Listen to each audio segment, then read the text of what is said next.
The fourth session of the Senate in the third regular session of the 17th Congress is hereby called to order. The Minority Leader, Senator Franklin M. Drilon, will lead the chamber in prayer.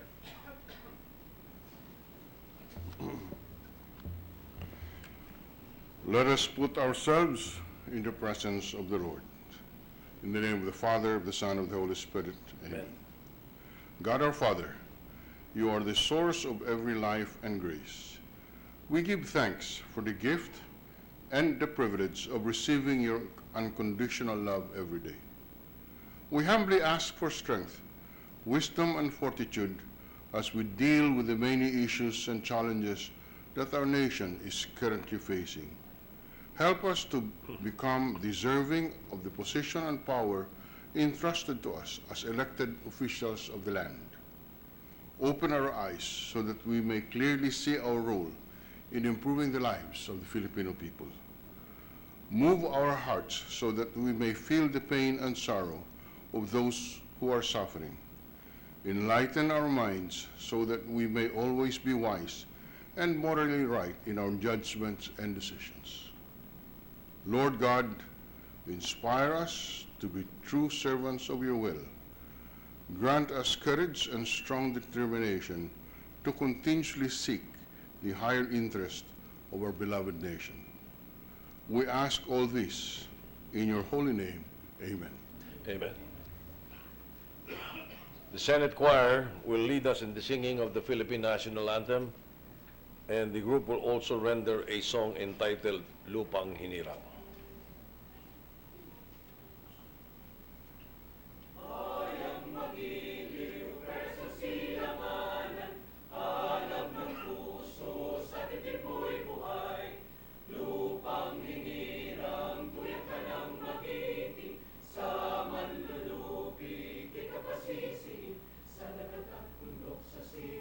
Sa langit mong bagaw, may dinagang pula at awisa, paglaing minamahal.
The Secretary will please call the roll.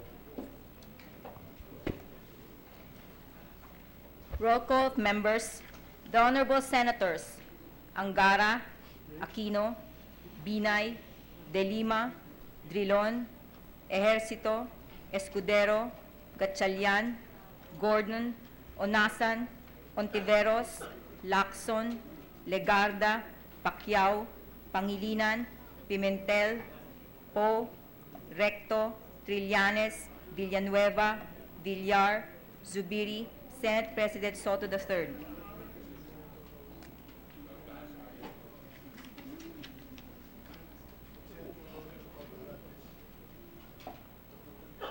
With 19 senators present, the chair declares the presence of a quorum. Majority Leader. Thank you, Mr. President. Mr. President, we have one bill for third reading approval, and after which we'd like to ask our colleagues to stay in the chamber. We'll seek for suspension so that we can receive the official law signed by the President on the Bangsamoro Organic Law, Mr. President. So I move to resume consideration on Senate Bill number 1391 and request the Secretary to read the title of the measure. The Secretary will read the title of the measure. Please, this is your bill. Senate Number 1391, an act providing for the mandatory PhilHealth coverage for all persons with disability, PWDs, amending for the purpose Republic Act Number 7277 as amended, otherwise known as the Magna Carta for Persons with Disability and for other purposes. Mr. President, the status of the measure that we have approved it on second reading last week, and thereby complying with the 3-day requirement. Printed copies as well of the bill, Mr. President, has been distributed to all the members. And with the permission of the body, I move to approve on third and final reading Senate Bill number 1391. Request for a roll call vote, Mr. President. The Secretary will conduct a roll call vote. Roll call vote. The Honorable Senators Angara, Aquino, Binay, De Lima, Drilon, Ejercito, Escudero, Gatchalian, Gordon, Onasan, Ontiveros, Lacson, Legarda, Pacquiao, Pangilinan, Pimentel, Poe, Recto, Trillanes, Villanueva, Villar, Zubiri, Senate President Soto III. With 18 affirmative votes, no negative votes, no abstentions, Senate Bill 1391 is approved on third reading. Thank you, Mr. President. We'd like to congratulate the principal author, Senator Risa Ontiveros, and I believe she'd like to be recognized as well to explain her vote. Senator Ontiveros is recognized. Thank you, Mr. President. Mr. President, dear colleagues, please allow me to make this brief manifestation as we approve on third and final reading Senate Bill 1391 under Committee Report 53, otherwise known as the Automatic PhilHealth Coverage for Persons with Disability. I am proud that this Senate has recognized the importance of this social protection mechanism that seeks to provide health insurance coverage to one of the most vulnerable segments of our population, our PWDs. SB 1391 is a long overdue measure that aims to expand the benefits currently given to PWDs by including PhilHealth enrollment or coverage. When this is enacted into law, PhilHealth will now be able to automatically cover PWDs for them to have better access to health care.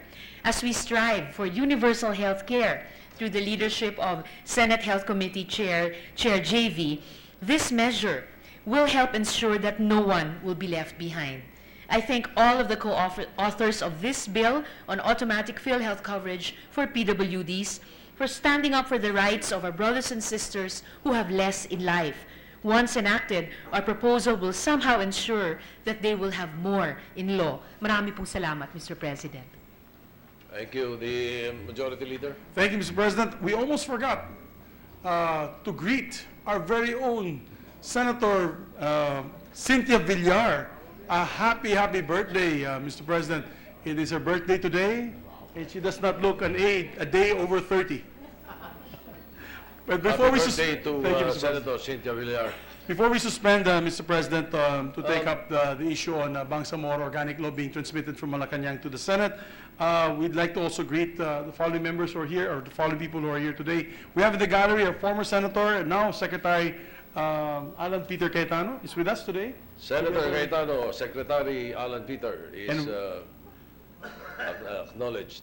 And also, we have members of the BTC, Commissioner Jose Lorena and Commissioner Latif is with us as well. Commissioners And members of the members Malacanang of the PLLO. BTC and PLLO are welcome to the Senate. Undersecretary Gallardo is with us from the PLLO. So with that, Sec. Gallardo. I'd like to suspend quickly, Mr. President, so that, The Majority Leader, are you ready to approve the journal? we were going to do that after we Before. resume, or do you All like right, to? we can do that after.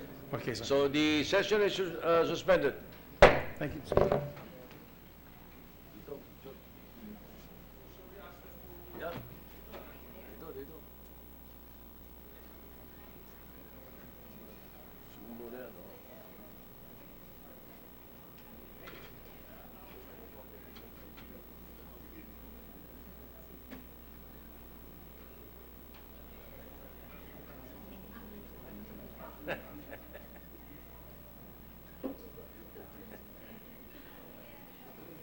Ano?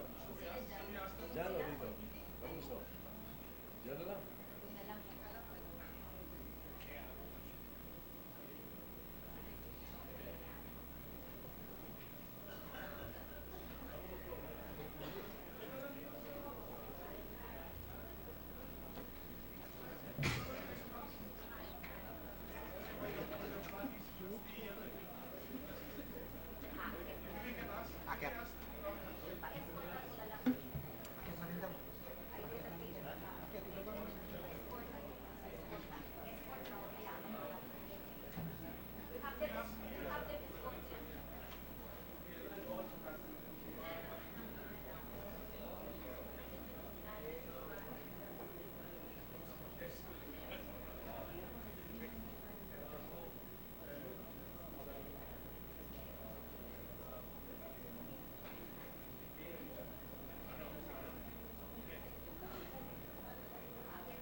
Senator Frank, Senator Risa, join us, please. Excuse me, ladies and gentlemen, may we ask the authors to join us in this historic moment? Senator Frank, Senator Risa, Senator Coco, Senator Ping, yung tumulong, lahat ng authors po, together with the BICA members, all the members, may we ask all the members to join us na lang for this historic occasion.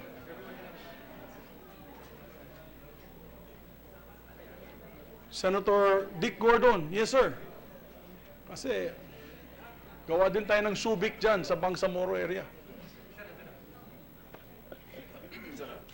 Yan, we last and told. Boss, ikaw magbibigay yata sa akin. Lahat daw na may amendments na na-adapt. Yung mga dito na lang tayo sa side. Yung mga na-reject. Senator Frank signed the bigay.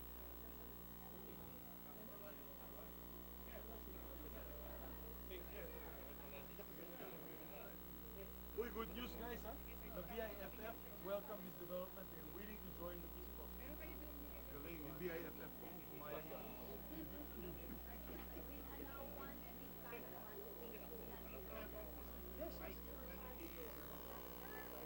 Ang media, yun ang iyan. May media. Nandiyan yung iba. Ano yan dyan, boss? Paano sila? O, yung official muna. Dito muna, dito muna. Ba't ang layo niya? Senator Frank, come on. No, please, Senator Frank. Please, boss. No. You made it happen. You helped it make it happen. Si Grace, si Grace. Hi, Grace. Join us. Sino kayo para makatingkayat kami, ha?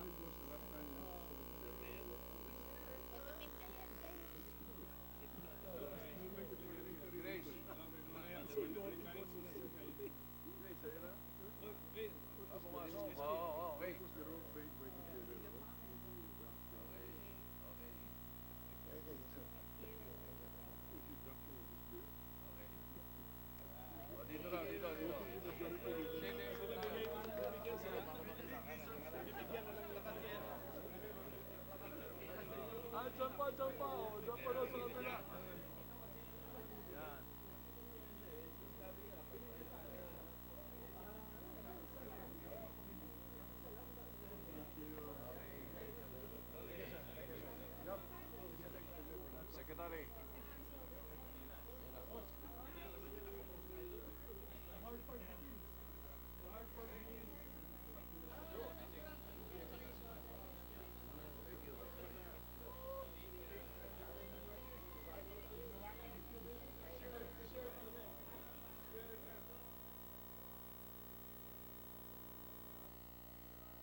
Oh, ito. Ito, yeah.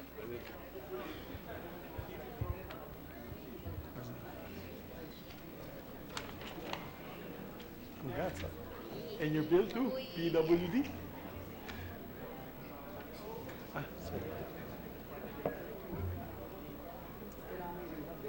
Para maging functional. Yung dislocated lang, pag di mo nabalik, mas masakit. Oo. Kailangan mo ibalik. Huwag na, Rocky.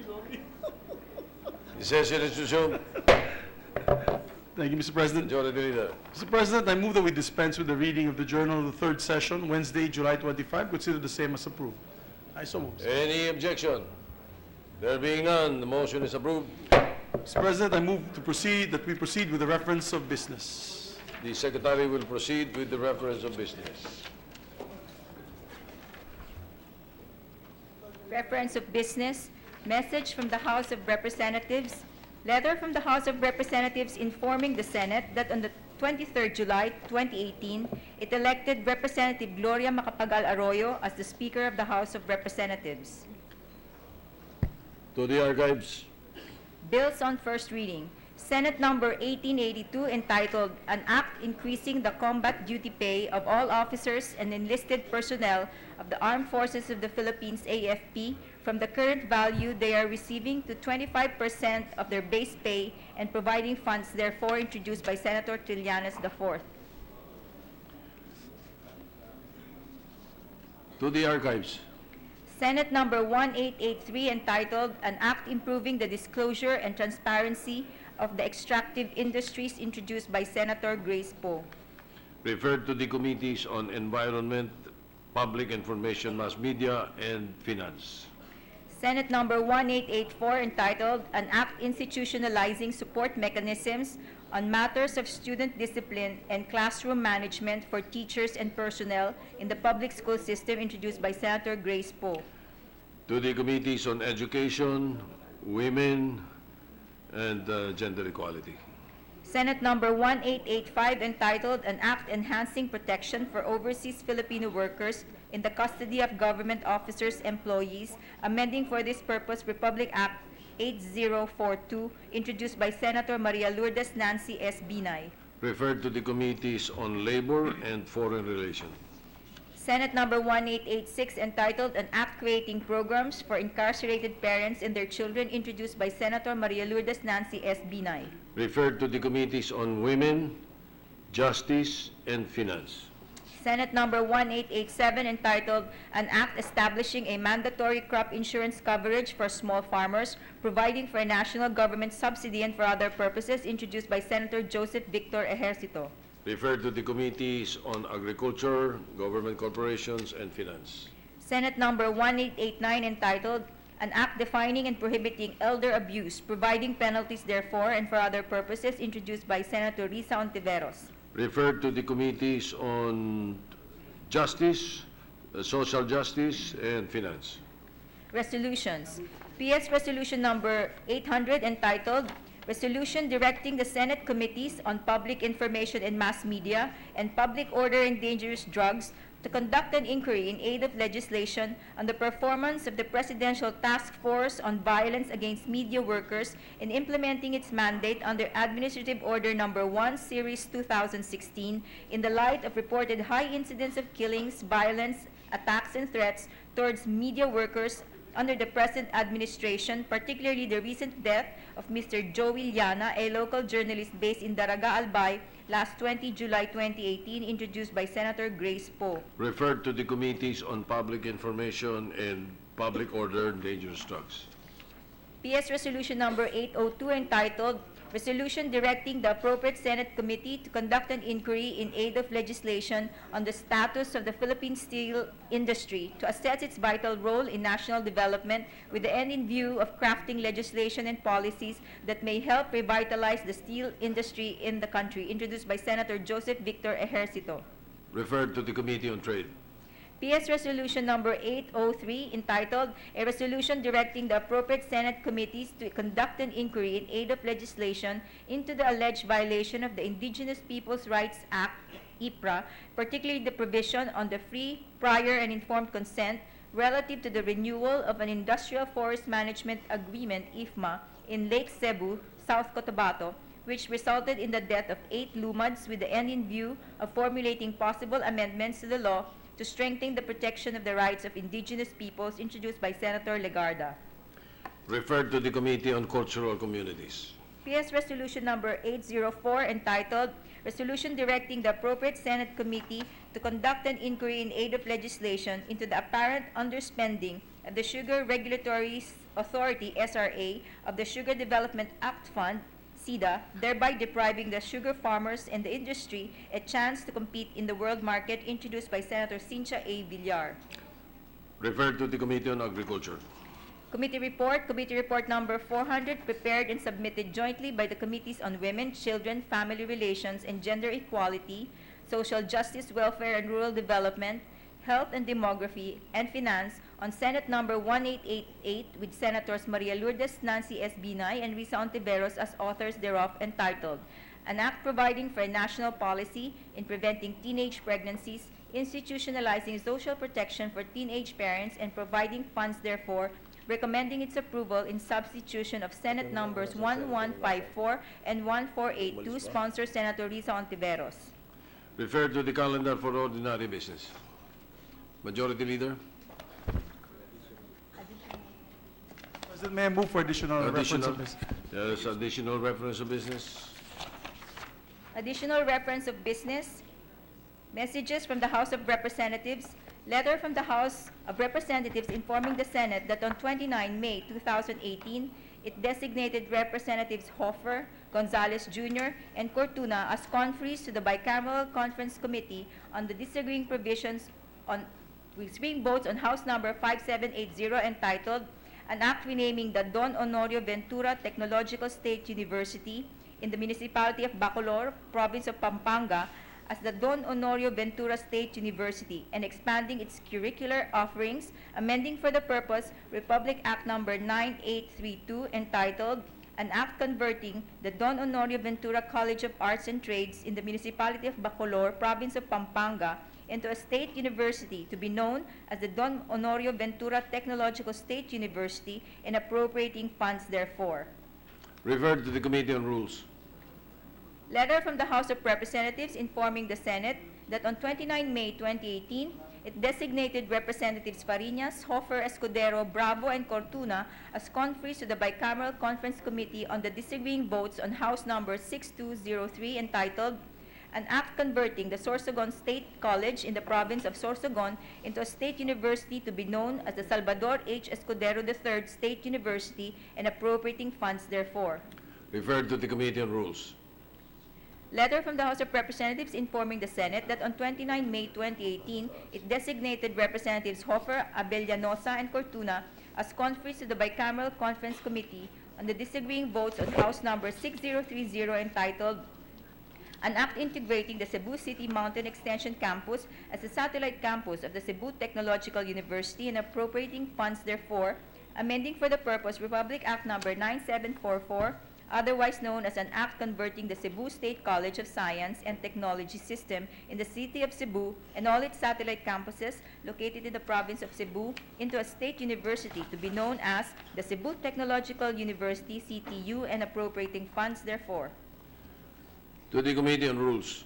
Letter from the House of Representatives informing the Senate that on 29 May 2018, it designated Representatives Hofer, Hernandez, and Cortuna as conferees to the Bicameral Conference Committee on the Disagreeing Provisions on House Number 6202 entitled An Act Establishing the South Cotabato State College in the Municipality of Suralya, Province of South Cotabato, integrating therewith the Suralya National Agricultural School located in the Municipality of Suralya, and appropriating funds therefore, and Senate Number 1587 entitled An Act Establishing the South Cotabato State College in the Municipality of Suralya, Province of South Cotabato, integrating therewith the Suralya National Agricultural School located in the Municipality of Suralya, and appropriating funds therefore.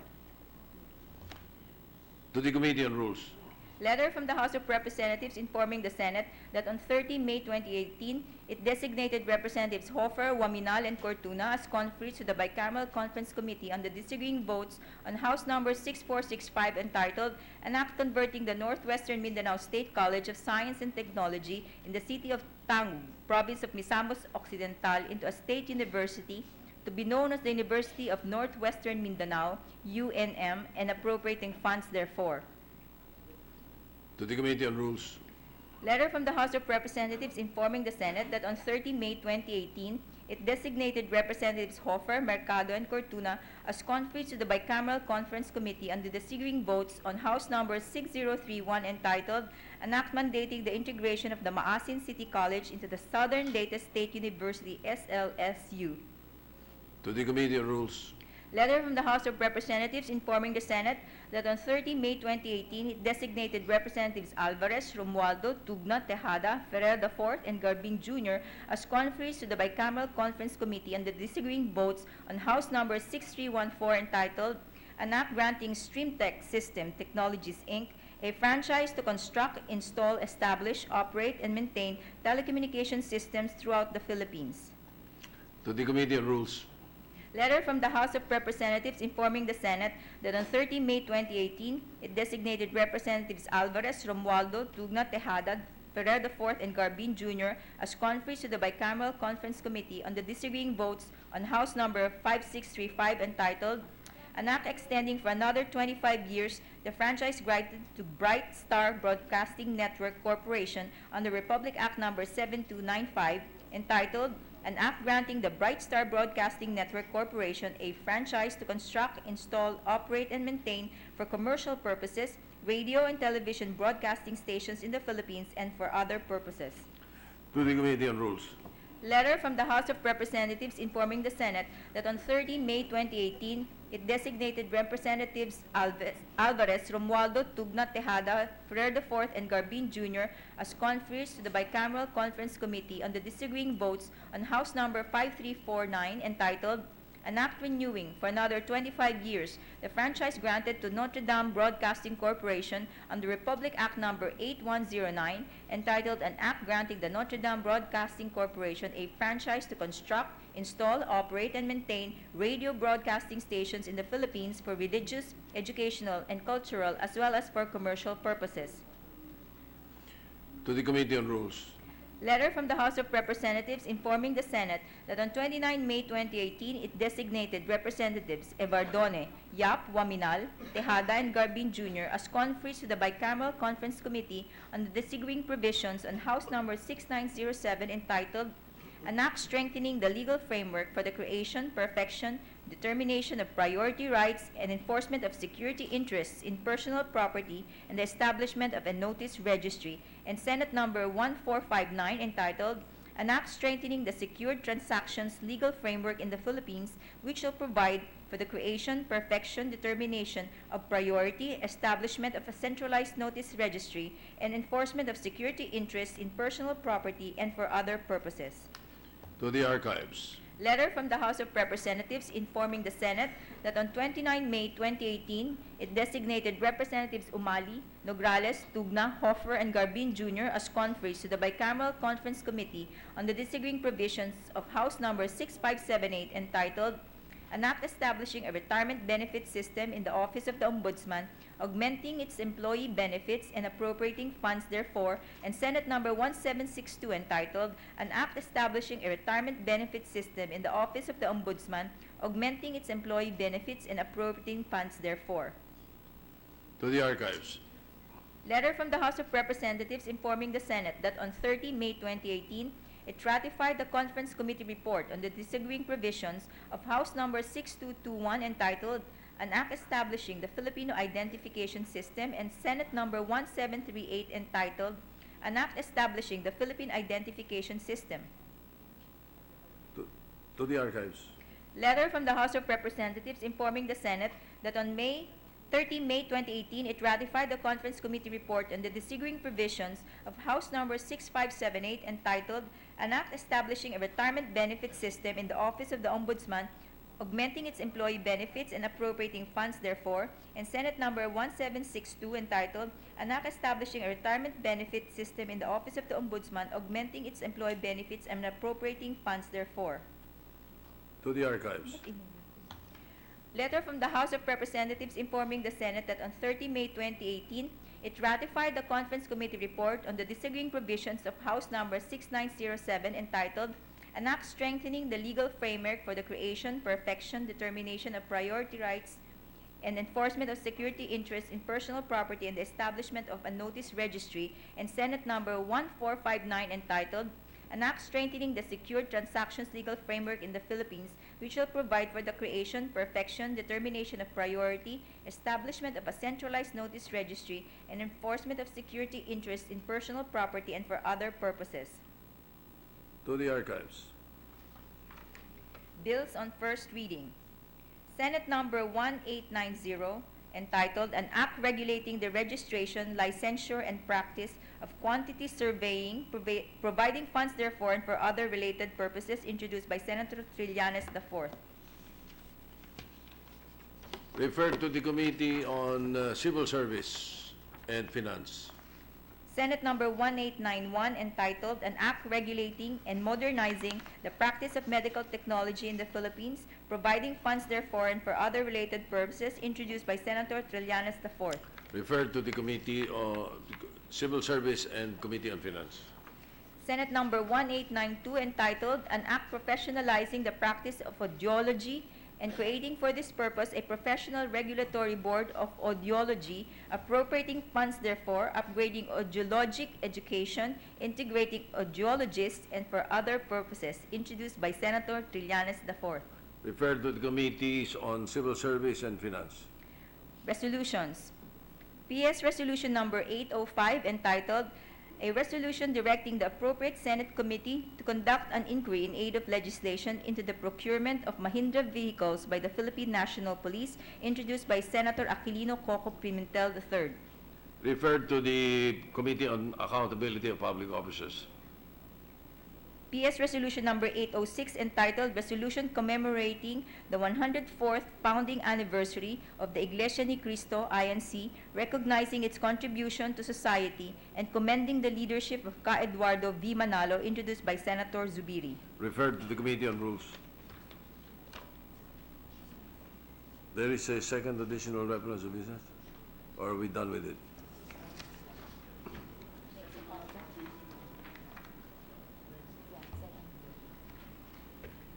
Second additional reference of business communication.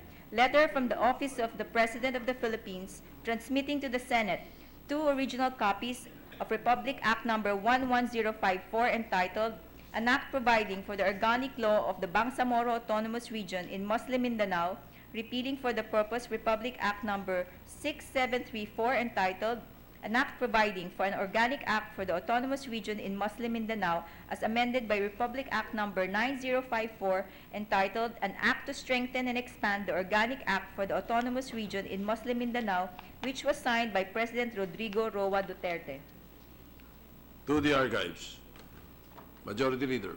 Thank you, Mr. President. Mr. President, we'd just like to manifest the request of Senator Recto that his explanation on the vote on Senate Bill number 1391 be inserted into the records. This is on the additional universal health care program for PWDs. Noted. Thank you, Mr. President. We have here visitors of Senator Chis Escudero, Mr. Tatsuo Fukuda, and Mariko Saito from the Japan Imperial Household from Tokyo, Japan, Mr. President. Welcome to the Senate. Mr. President, I move, with the permission of the body, I move to consider proposed Senate Resolution number 806. Any objection? There being none, consideration of PS Resolution 806 is hereby approved. Mr. President, I request the Secretary to read the title of the The measure. Secretary will read the title of the resolution.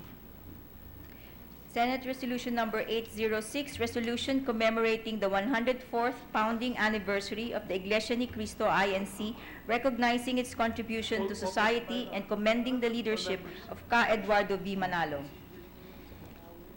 Thank you, Mr. President. The measure is now the period of sponsorship, and maybe to hasten the proceedings, I will just put on record my sponsorship of the measure, Mr. President, and I move to proceed to approve, with the permission of the body, Senate Resolution number 806, and making, with the permission of everyone, there being no objection, making all members of the Senate as co-author of the said resolution, Mr. President. Any objection? There being none, all senators are made the co-authors of the measure. And is that a motion to adopt? To adopt, yes, Mr. President. I Motion move to adopt. Any objection? Chair hears none. PS Resolution 806 is hereby adopted. Thank you, Mr. President. Mr. President, I move to resume consideration on Senate Bill number 1765. This is an act defining and prohibiting political dynasties and providing penalties thereof, and for other purposes. I so move, Mr. President. Consideration of Senate Bill 1765. Any objection? Chair hears none. Motion is approved. The status, it's in the period of sponsorship, and we'd like to recognize our distinguished minority floor leader, Senator Frank Drilon, to give his sponsorship speech. And thereafter, we will also recognize Senator Grace Poe. Senator Franklin Brilon, the Senate Minority Leader, is recognized. Thank you, Mr. President. Mr. President, today we rise to co-sponsor Senate Bill 1765 under Committee Report number 367. This is an act defining and prohibiting political dynasties, providing penalties therefore, and for other purposes. We note from Committee Report number 367 that this is a bipartisan measure. The committee report indicates 4 members from the majority and 4 members from the minority are co-authors of the proposed anti-dynasty bill. So it is with distinct honor that we rise today to deliver a short co-sponsorship speech.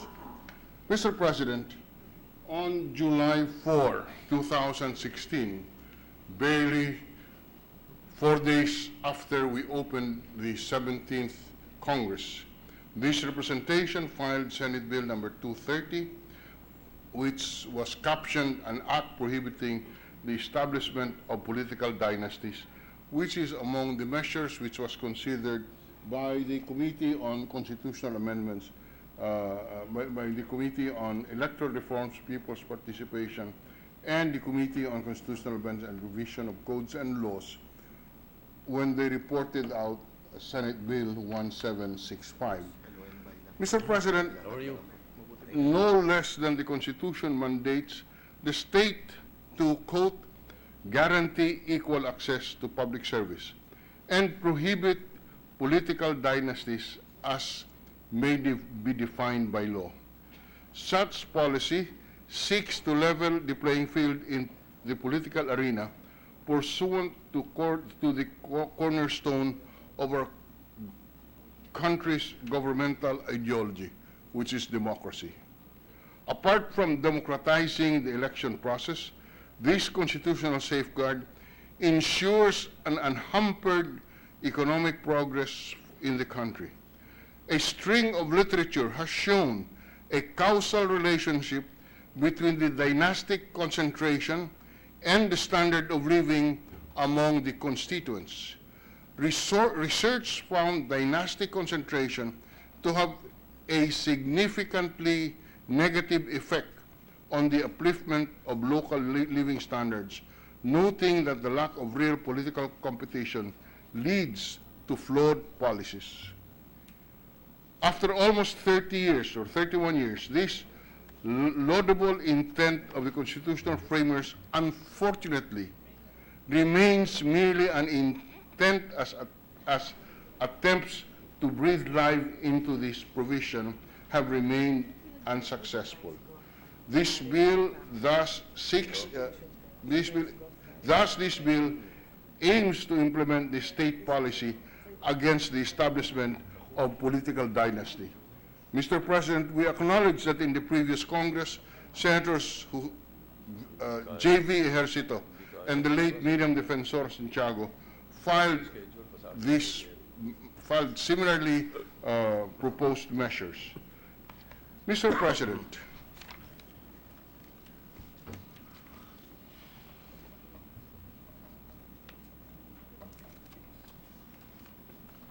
when we chaired the committee, when we were chairing the Committee on Constitutional Amendments, we had the opportunity to seek the views of academicians and researchers on the political dynasty issue.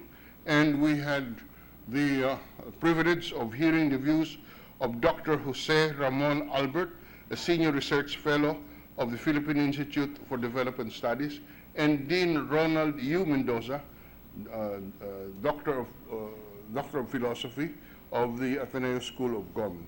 Let me reproduce on the record, in substance, the justification that these scholars placed on record in their position paper as to why this law should be passed. First, they define political dynasty as a family that has successfully retained political power through maintaining control over at least one elective position over successive generations.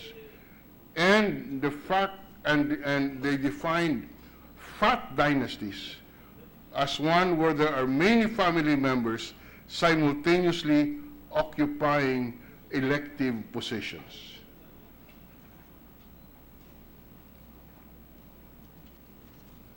According to these scholars, the so-called fat dynasties are pervasive among the poorest provinces that are afflicted by low levels of human development, bad governance, violence, and poor business climate.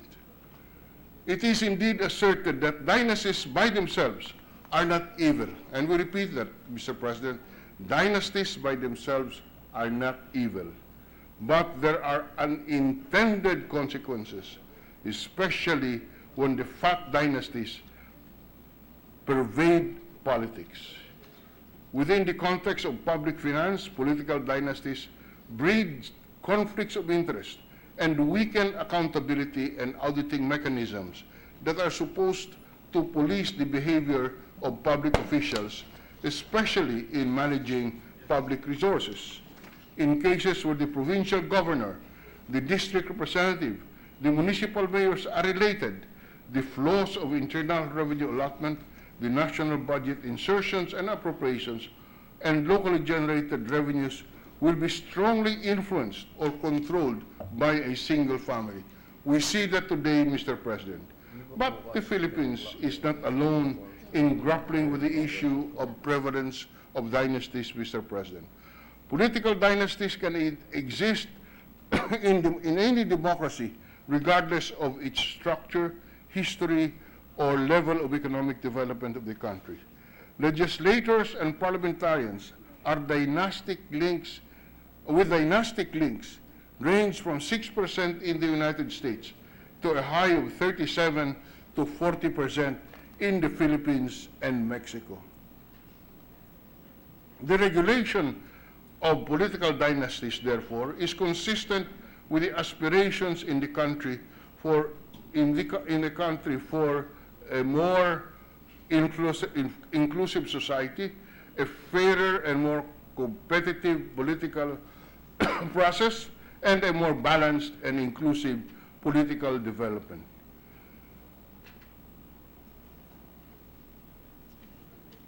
The anti-dynasty law is among the preconditions for a successful decentralization, Mr. President. As the records of this chamber will show, during the debate of the Bangsamoro Organic Law, a signed copy of which was just ceremoniously handed to the Senate President, we have proposed the inclusion of an anti-dynasty provision in the bill. Which anti-dynasty provision we have privately and discussed with the leadership of the MILF, who expressed no objection to the same. However, the good sponsor of the measure, Senator Zubiri, appealed for the adoption of a less stringent provision that will apply only to the members of the Bangsamoro Parliament, as he was concerned that with the dynastic situation in the autonomous region of Muslim Mindanao, the political leadership, the entrenched political leadership in the ARMM may work for the disapproval of the measure. We agreed to a less stringent anti-political dynasty to be included in the Senate version of the Bangsamoro Basic Law. While the good sponsor, Senator Subiri, has publicly endorsed the anti-dynasty provision, he was concerned that of a rejection by the ARMM's political leadership if we included a provision similar to what we have approved in the Sangguniang Kabataan Reform Act, which or Republic Act 10742, which we were trying to introduce in the Senate version of the Bangsamoro Basic Law. When we got into the BICAM, unfortunately, the House delegation even objected vehemently to the inclusion of any anti-dynasty provision in the Bangsamoro Basic Law, even a very, what Senator Subiri called a baby step in our drive to include anti-dynasty provision was rejected. It was out of disgust and disappointment that I asked the Senate panel to withdraw the proposal so we can approve the bicameral conference, approve the BICAM report for the Bangsamoro Organic Law. Mr. President, we personally wrote in the Bangsamoro Organic Law the 55 powers devolved upon the Bangsamoro government for greater autonomy. We endorsed the devolution of at least 70 billion pesos annually to the Bangsamoro government. However, we are not optimistic, Mr. President, of good governance in the Bangsamoro territory unless a strong and clear anti-dynastic provision is included in the measure. We are not optimistic. I did not succeed, Mr. President, in including the anti-dynasty provision in the Bangsamoro Organic Law. This time, I hope to succeed. I hope that this chamber will approve this bipartisan bill, the Senate Bill 1765, as I said, a bipartisan measure authored by 4 members of the minority and 4 members of the majority group in this chamber. In the current debate on the charter change, retired Chief Justice Davide and those who oppose amending the charter cite the failure of Congress to enact an enabling law on anti-dynasty as a major anchor for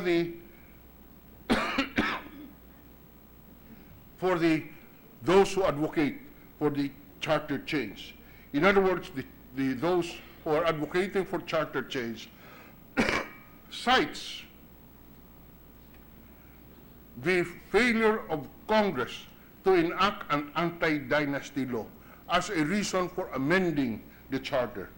Indeed, retired Chief Justice Puno has said that he will not support any constitutional revision that will not include a clear anti-dynasty mandate. Last Saturday, Mr. Ramon R. Del Rosario Jr., a respected business and civic leader and former Secretary of Finance, cited the strengthening and the perpetuation of political dynasties in a federal system. In his column that appeared last July 28th in the Philippine Daily Inquirer, he said, quote, "With significant political powers and resources devolved to regions and local government units, reigning political kingpins and warlords will be further empowered and become increasingly invulnerable and the system of political dynasties perpetually entrenched." This further empowerment of the political kingpins and warlords cited by Mr. Del Rosario need not wait for a federal system to be installed in a new constitution. It is right before us with the ratification and effectivity of the Bangsamoro Organic Law, we can indeed prevent further empowerment of political kingpins and warlords. I repeat, significant political powers and tremendous resources were devolved to the Bangsamoro Autonomous Region of Muslim Mindanao under Bangsamoro Basic Law. Our nation's dream, Mr. President, for a stable and progressive Bangsamoro Autonomous Region in Muslim Mindanao will fail unless we adopt an anti-dynasty law that will be in place before the Bangsamoro government is installed. Thus, we can rightfully equate good governance, progress, and peace, not only in the Bangsamoro Autonomous Region of Muslim Mindanao, but the entire country with the speedy enactment of Senate Bill 1765. Mr. President, the time for debate is over. 31 years ago, the Filipino people, through the 1987 Constitution, mandated us in Congress to enact an anti-dynasty law. It is time for us to act now. Let us pass Senate Bill 1765 now. Thank you, Mr. President. Thank you. Senator Grace Poe is next to co-sponsor the measure.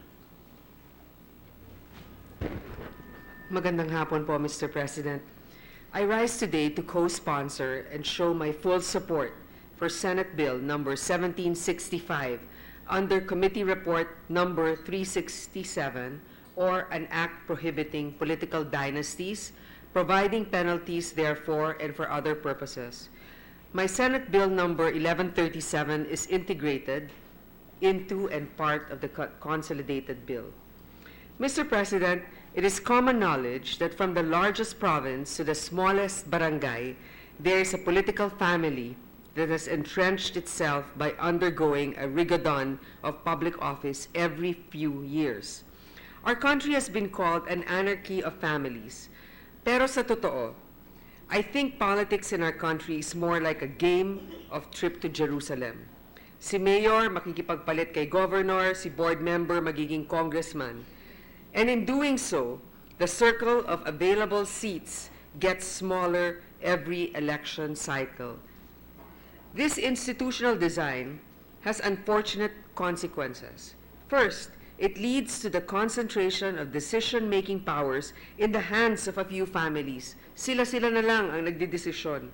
This leads to a culture of palakasan, where preferential treatment is given to people who are close to those in power.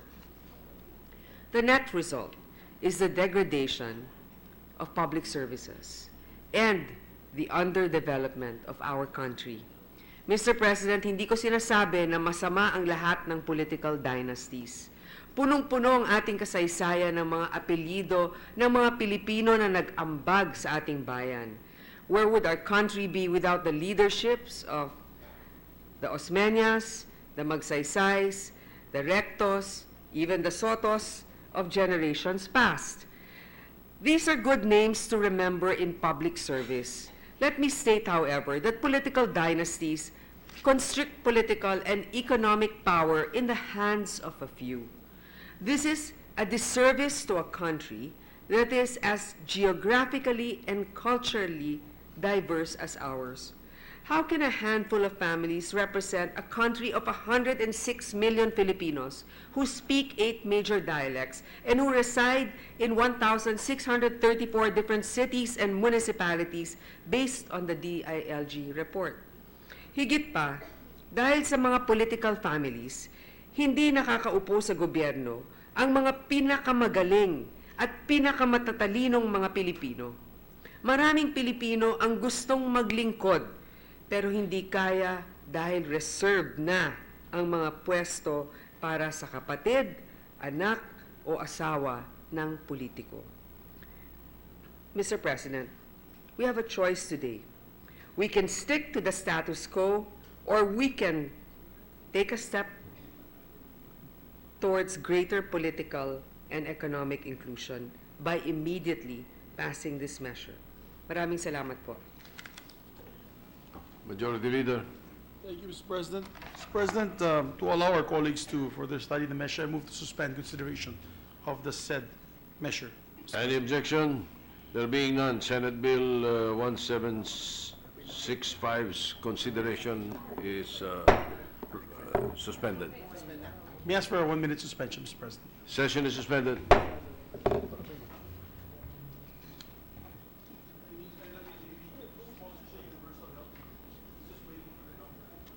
Oh. Mix.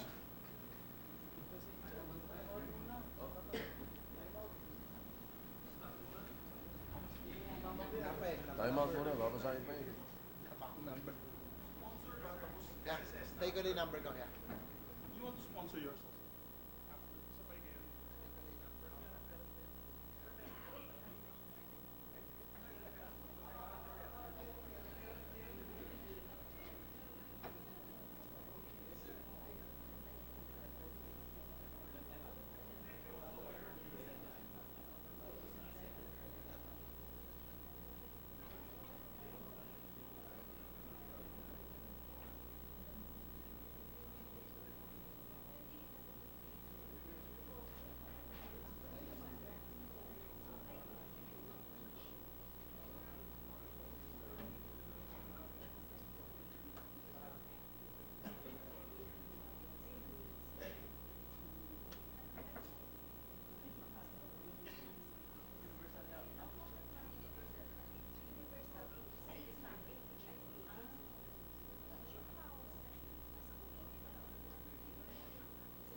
Session is resumed. Where we were. Saan tayo? Oh. May I ask The where we Majority were? Leader. I believe we're still waiting for additional reference of business. We just for 1 minute suspension, Mr. President, till we ready the. Session additional is reference suspended. of business. Di ano?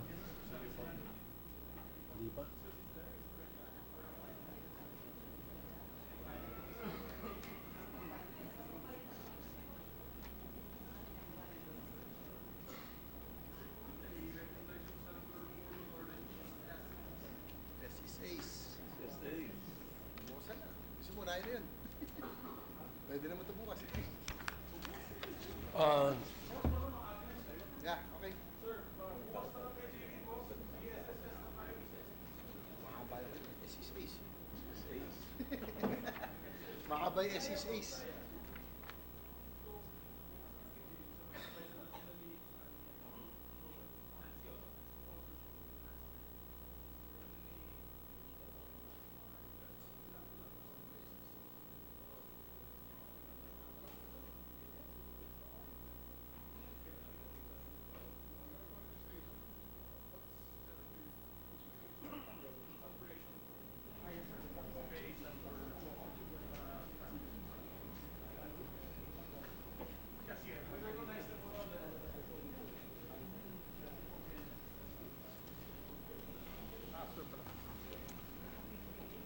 Session is resumed.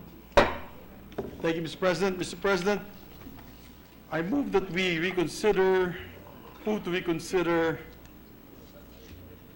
Senate Bill number 1753. I so move, Mr. President. Motion to consider 1753. Any objection? There being none, motion is approved. Thank you, Mr. President. This is on the rationalizing and expanding the powers and duties of the Social Security Commission on the long-term viability of the SSS. Mr. President, the status is we're on the period of interpolation. We'd like to recognize Senator Gordon to sponsor the measure and Senator Drilon, the Honorable Minority Floor Leader, to interpolate. The sponsor of the measure, Senator Richard Gordon, is recognized. Then to interpolate, the Minority Leader, Senator Franklin Drilon.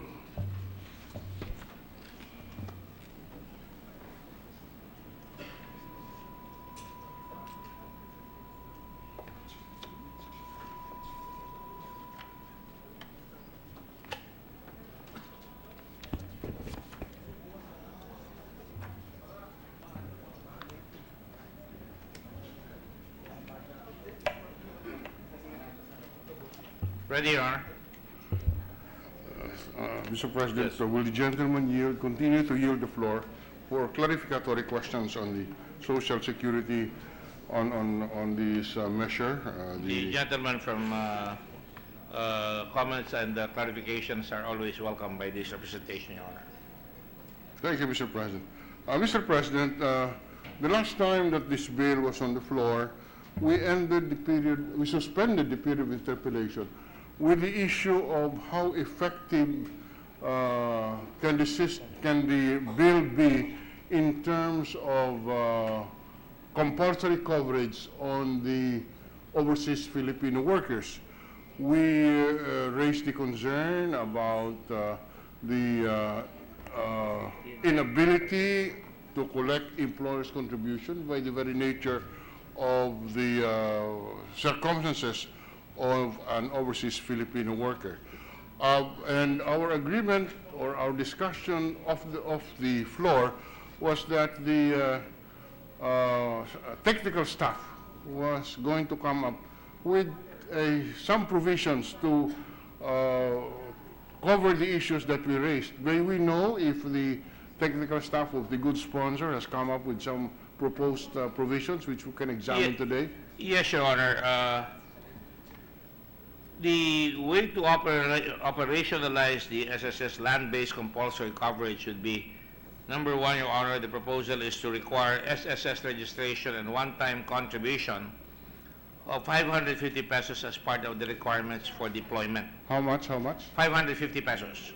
550. And then during the PDOS, from the SSS should discuss how payments are to be continued, giving the attendees the exact place and phone number of the authorized SSS payment centers in their area.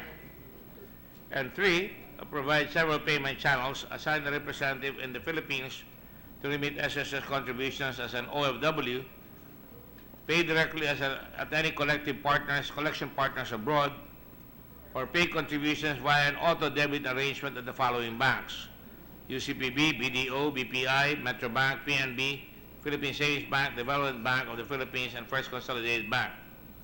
And then 4th, Mr. President, provide customer assistance to SSS members such as the SSS International Toll-Free Services, the Middle East, and the numbers are here, Asia, Hong Kong, Singapore, Malaysia, Taiwan, and the numbers are also here, including Brunei, Europe, Italy, and UK, and USA.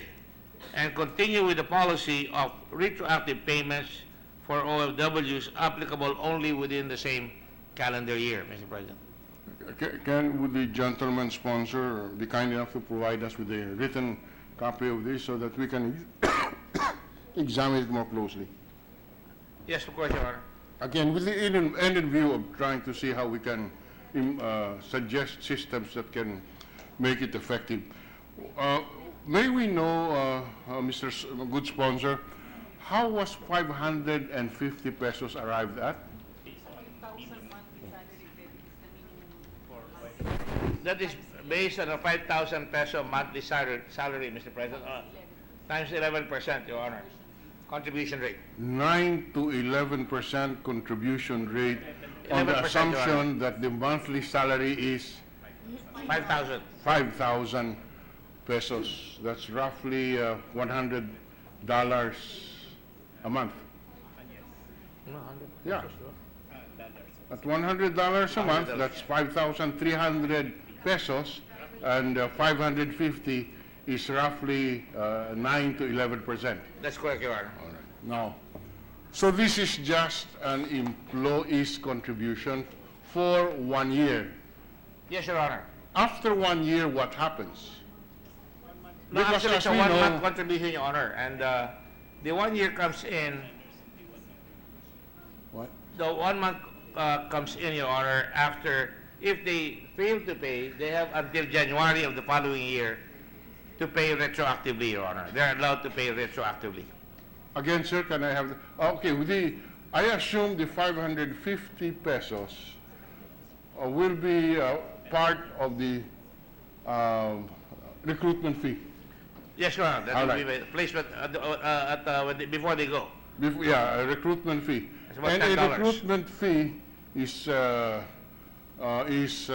collected by the recruiter or the agent in under our system. Yes, correct, Your Honor. That's correct. Now, and it is the first question is how do we make sure that the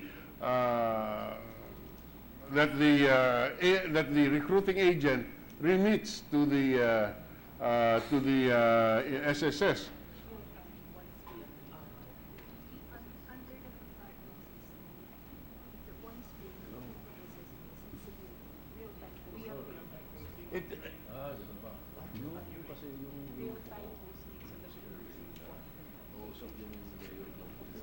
There will be a real-time posting, or at the time the contribution is made.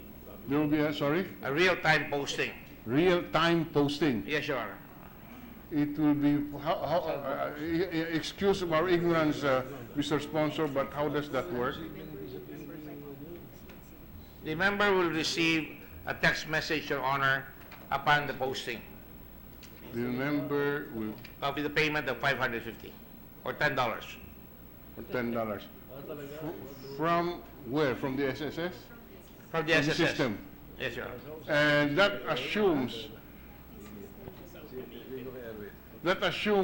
that the premium collected by the recruiter is remitted to the SSS. Because the recruitment fee, Mr. Sponsor, is paid by the recruited worker Yes. to the recruiting agency, the employment agency. And under the contemplation, it is the recruitment agency who will remit the fund, The first payment, Your the Honor. first payment of 550 to the SSS. That's correct, Your Honor. Now, where it is an where it is an employer involved, the employer is registered with the social security system. That is correct, Your Honor. In this particular case, the recruitment agency is not an employer. But he's not an employer, but he will be the remitting agent, Your Honor. Right. Will the remitting agents also, will they be registered with the SSS? The reason I'm asking this, Mr. Sponsor, is that there is no record, I don't know if there is a record somewhere, that the recruitment agency recruited Miss X or whatever. Meron ho bang listahan yan so that we can, the SSS can monitor the remittances? Your Honor, first of all, the covered employee can pay directly to the SSS. Right.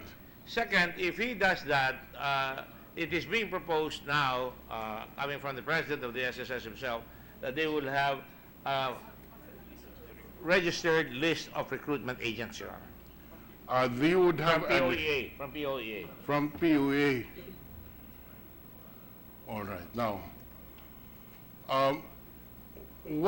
okay, the 550 pesos will cover premiums for 1 month? 1 month, Your Honor. And after 1 month, what happens, sir? What happens?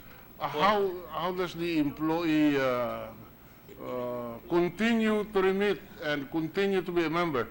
He I'm can- sorry if I express this apprehension that, pagkatapos po makolekta yung 550, tapos na yun. It's hindi very well na- taken, Your Honor, and I Huh? will receive it very well because I think it's a valid question. That is why we have we have provided here the several payment channels. He can assign a representative of the Philippines to remit SSS contributions as an OFW, or he can pay directly at any collection partners abroad, or pay contributions via an auto debit arrangement at the following banks: UCPB, BDO, BPI, Metro Bank, PNB, Philippine Savings Bank, Development Bank of the Philippines, First Consolidated Bank. Now, if, in ordinary coverage, Mr. President, if the employer does not remit the premium, the employer incurs a penalty, That's correct. imprisonment of that. Now, in this particular case, if the employee does not remit on the second month, what happens? There is no imprisonment, Your Honor, for this employee because he's a self-employed. He's considered as a self-employed, and then he can pay retroactively when he comes home within 1 year, of course, within a year. I mean, in other words, if he does it the following year, January the following year, he will still be covered, Your Honor. He will be covered. Yes. But like I said, he can pay to all these agencies that I mentioned. And last year, they raised 5 billion pesos through this mode. Voluntary, Your Honor. 5 billion.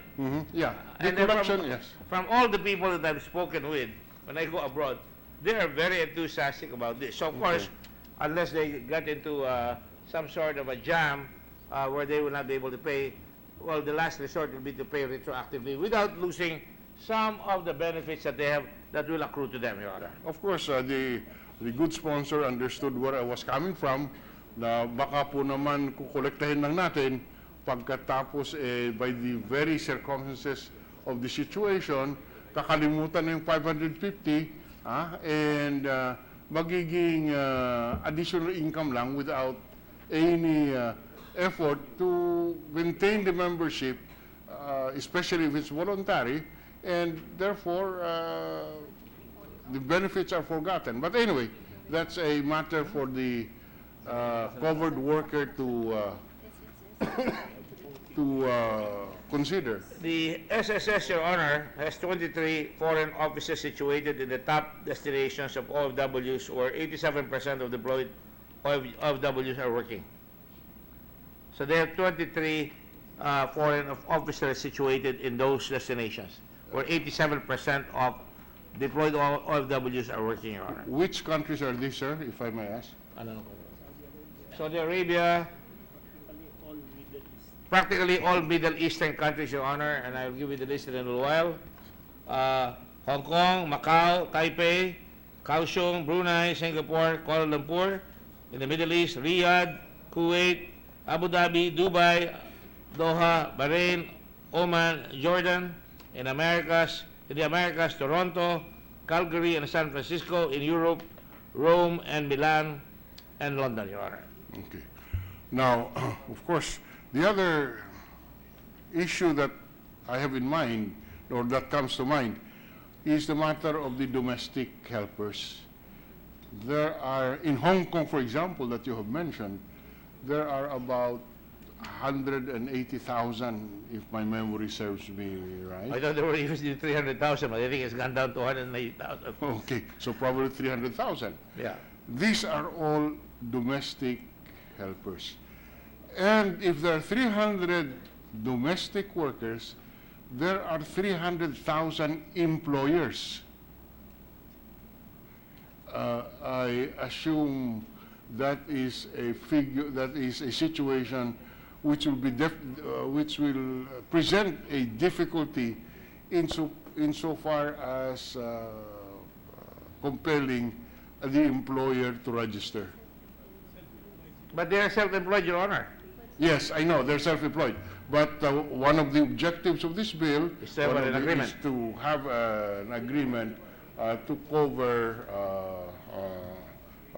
Countries that are foreign willing to. employers. Yes, Your Honor. Yes, so, If that occurs, then the agreement, I suppose, would have to address the failure on the part of the employer not to comply with the agreement, in which case he can be liable, perhaps in his own home country, in the host country.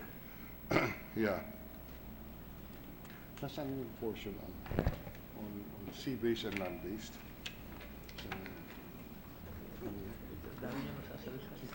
Page 6.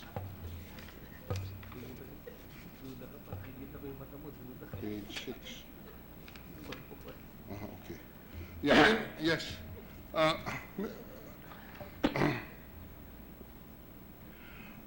Just on that point, Mr. President, the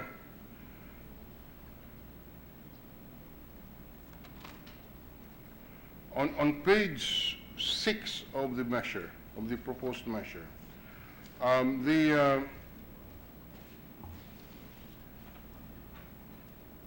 line 21, it provides, for purposes of Social Security, land-based OFWs are considered compulsory self-employed members of the SSS.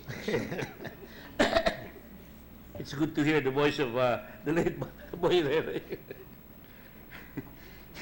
The Department of Foreign Affairs, the Department of Labor and Employment, and all the agencies involved in sending OFWs for employment abroad are mandated to negotiate bilateral agreements with the OFWs of the host countries to see to it that the principals of the Filipino workers are paying contributions.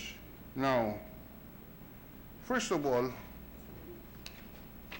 can we impose on foreign employers the obligation to become members of the Philippine Social Security system? For employers of sea-based, Your Honor, provided it is covered by an agreement duly ratified by both countries, I suppose we can. Yes. Subject, of course, to the disciplinary clout under the maritime. Yes, but insofar as the sea-based workers, sir, if they have agreed No to problem. become agents of the employers and are considered employers themselves, Yes. insofar as the SSS is concerned, I see no problem with that. That's correct, Your Honor. And I fully agree with that. But insofar as land-based workers are concerned, I am a little, there's a question in my mind how this can happen. And in any case, Mr. President, as we said, by provision of this law, of this proposed measure, it says the licensed money agencies are agents of their principals. That's found on lines 17 and 18 on page 6. If the licensed money agencies are considered as employers of sea-based overseas workers, why is the DFA, the dole mandated to negotiate labor agreements for sea-based workers? Something is wrong here. I understand there's a maritime convention that requires that, Your Honor. It is a maritime. For sea-based. Yes, sir. For sea-based, the way I understand it, the way it is written, there is an employer. They adopt a very liberal attitude towards for the sailor, Your Honor. The employer is the money agency. Yes, Your Honor. Now, if that is so, there is already an employer by Employer virtue relationship. of a law. This is the money agency, as specified here. So why are we mandating the negotiation of a labor agreement to see to it that the principals of the sea-based Filipino workers are paying the required SSS contribution? That is really for land-based, Your Honor. Is this a typo error on line 2? Because I could not understand Yes, while I was believe so. reading it. In fact, I was showing to them. I think it's not only a typo error. It's not the person who typed it may not have been in a lucid interval at the time. But that is definitely an error, and I forgive her.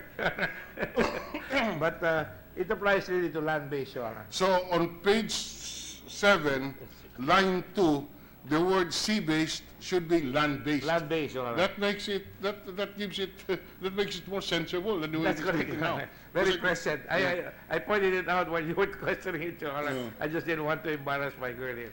But she's already... No, I'm not trying to embarrass anyone. I know that, Your Honor. I know that. We know each other long enough to know that we're not here to bash anybody.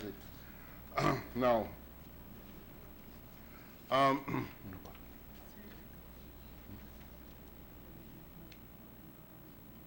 yeah. Okay, that's page.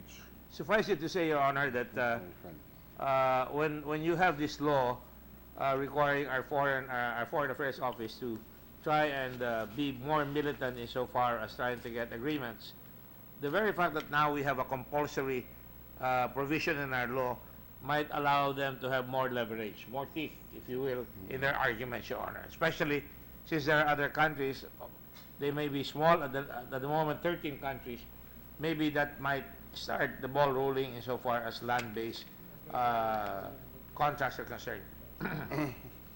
Still in relation to that, Mr. President, may I request the good sponsor to turn to page 5, particularly lines 22 down to 25 up to line 1 on page 6, and let me read it.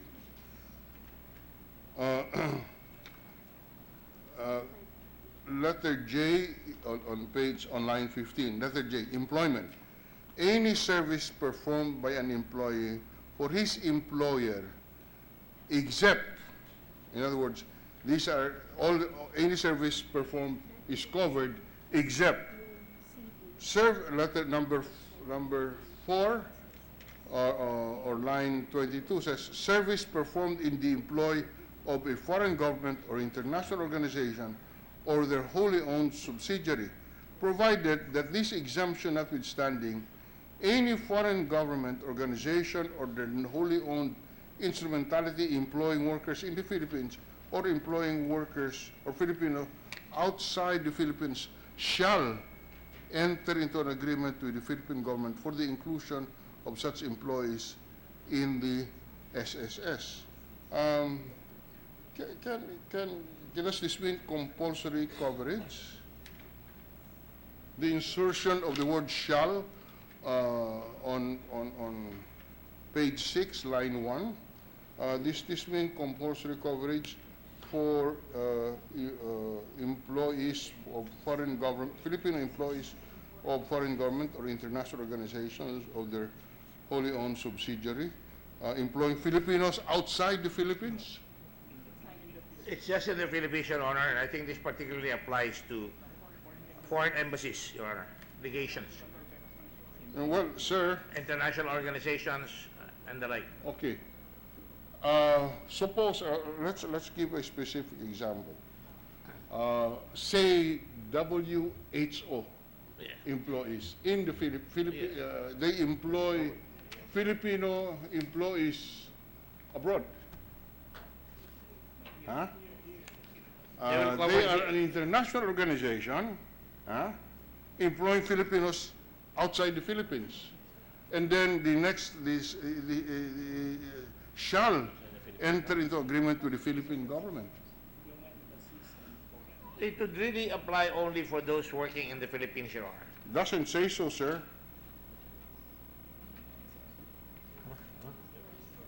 It says employing Filipinos outside of the Philippines.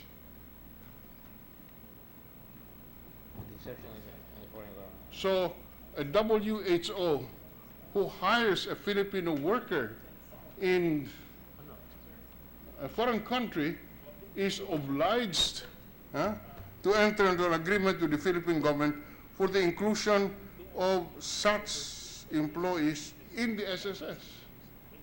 Why, can we have an explanation for the record on how this is feasible legally?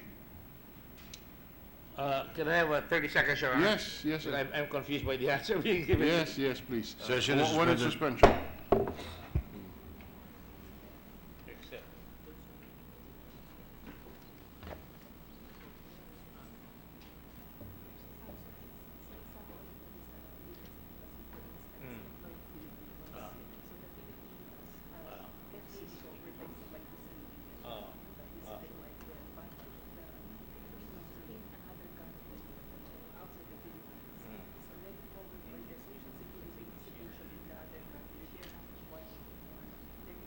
Ba't hindi nakalagay dyan?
is line 1, line 1.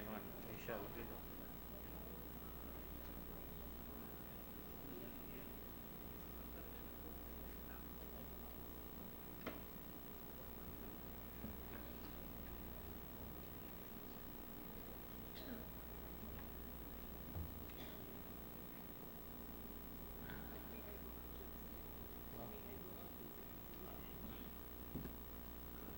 Ready to receive, Your Honor.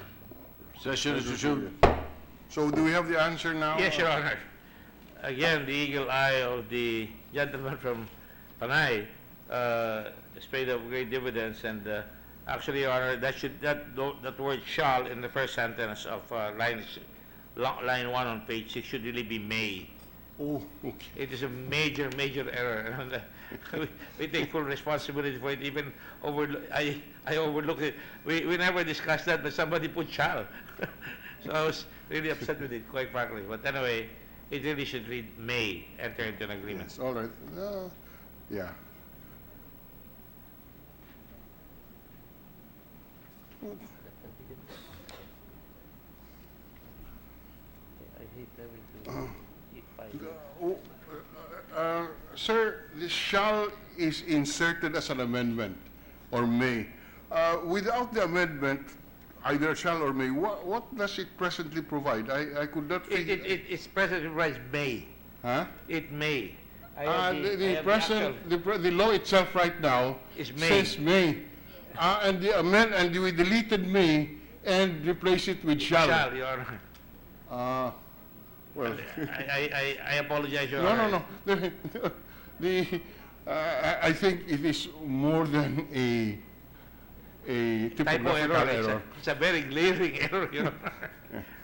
So, all right. So there is no amendment, in other words, No, Your Honor. on line 1, on the existing law, as found in line 1, section page 6. But we thank the gentleman for, Okay. like I said, his eagle eye and being able to see that, because I myself overlooked it. We are 72 years old, but we could still. Yeah. Well, 72 is 50 nowadays, Your Honor, Yes. under the World Health Organization law. Okay. Let's leave that for a while, and let's go back to page 2, sir. There is a proposed new paragraph, first from line 5 to line 11 on page 2. This is the power of the Commission to condone, enter into a compromise, release in whole or part such penalties imposed upon delinquent Social Security contributions, regardless of the amount involved, under such valid terms and conditions it may prescribe through the rules and regulations, when the financial position of the employer demonstrates a clear inability to pay the assessed delinquency. The first question, Mr. President, is that these apply only to penalties, not the principal. That's correct, Your Honor. And the penalties should be on SSS contributions. Yes, Your Honor. Does it include penalties for or interest rates for other obligations, as in, for example, the SSS is a creditor on a transaction and there are unpaid interest? Would this authority include power to condone interest? Your Honor, this only pertains to contributions. Cannot be in Just so we can spread it to the record, the intention is not to grant the Social Security Commission the power to condone, enter into a compromise, or release liabilities of another party arising from transactions other than coverage and payment of contribution.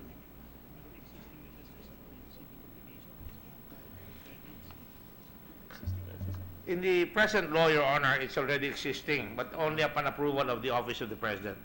But insofar as this is concerned, insofar as contributions brought about by penalties from failure to pay contributions, this shall apply, Your Honor. I see. They don't have to get the permission of the President. But for other civil obligations, they would have to get the permission of the President. That's under the old law, Your Honor.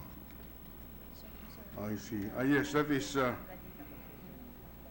where is that section, sir, if I may?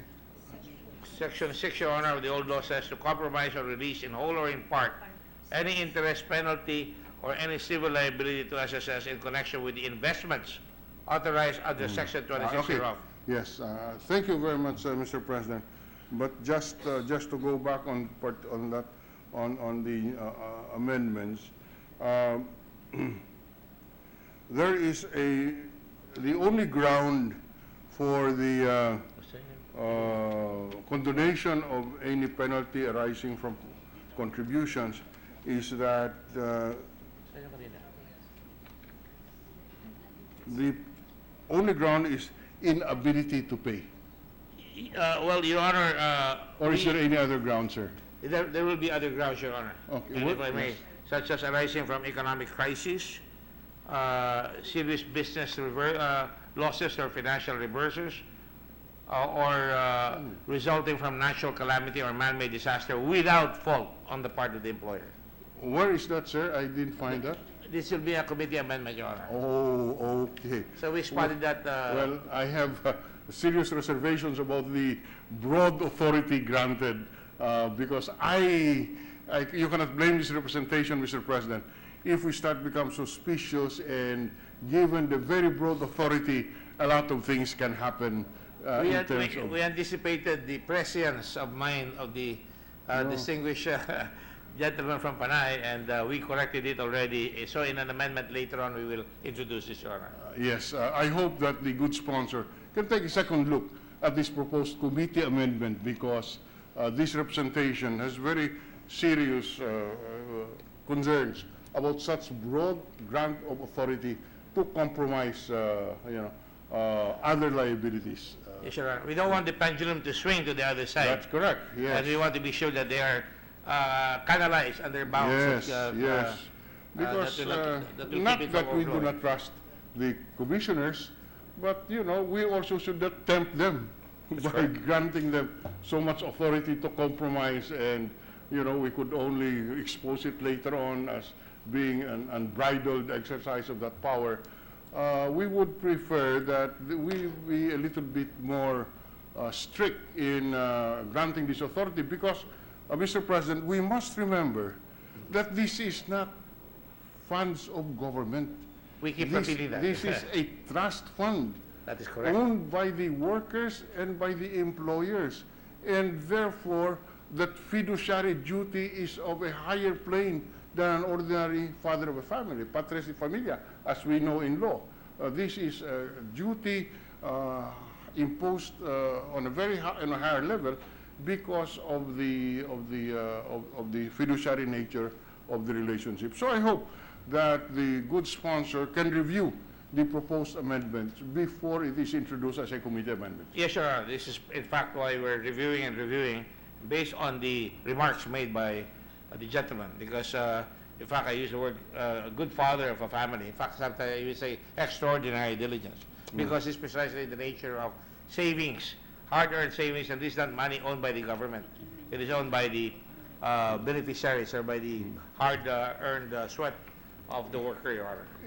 Yes, in that regard, Mr. President, may we invite the attention of the good sponsor to cases of the Supreme Court which would impose certain standards in the grant of that power to the agencies, particularly the sufficiency of the standards on the administrative agency for the exercise of such discretion, especially where it concerns a fiduciary relationship. That's correct, Your I Honor. hope that the good sponsor can take that into account. Also, Mr. President,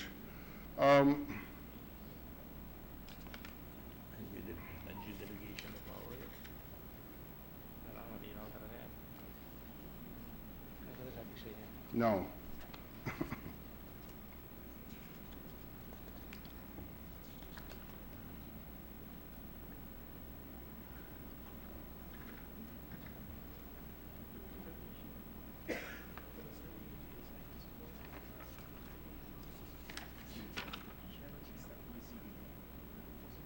Just a point of information to be spread on the record.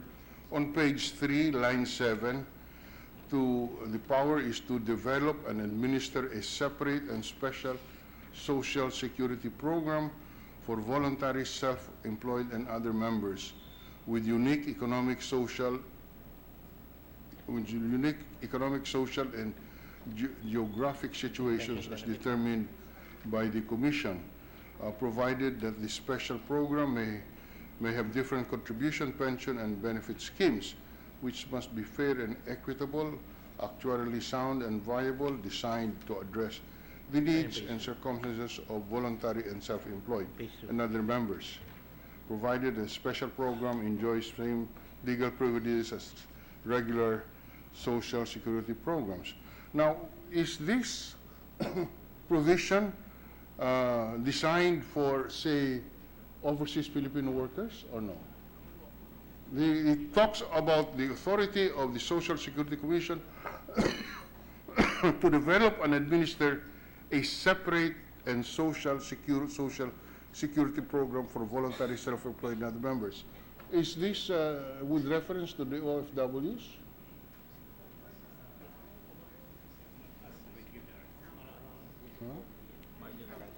This is really, Your Honor, for the marginalized employees. They are covered, except that they, on top of the regular program of coverage, Your Honor, you could have a program called Provident Fund, or in the nature of a Provident Fund, Your Honor. Sir, the authority to establish a Provident Fund is separately Yes, sure. discussed here, and a separate power. I am referring to the separate and social security program. What does this exactly mean? And it would provide for a different contribution, pension, and benefit schemes. This is really, Your Honor, for the marginalized, the informal sector, Your Honor, like tricycle drivers, the underground economy, if you will. These are the people upon which this provision is addressed, Your Honor. I see. We want, so they would have a different contribution rate, they have a different benefit package. In effect, Your Honor, they already have those programs like Alkansya ng Bayan, di ba? Meron kayo, no? And then also, of course, an effort is being done to bring them within the purview of the work, save, invest, prosper, principle, Your Honor. Is this an existing program which we are legislating? There are already existing programs to this effect, Your All Honor. right. Like what sectors, for example, Mr. The President? Alkansya, Your Honor. Sorry? Alkansya for the TODA members, the tricycle operators, Your Honor. Alkansya for the TODA tricycle Your Honor. drivers and owners. Yes, Your Honor. And they have a different contribution scheme, different set of benefits, just for the record.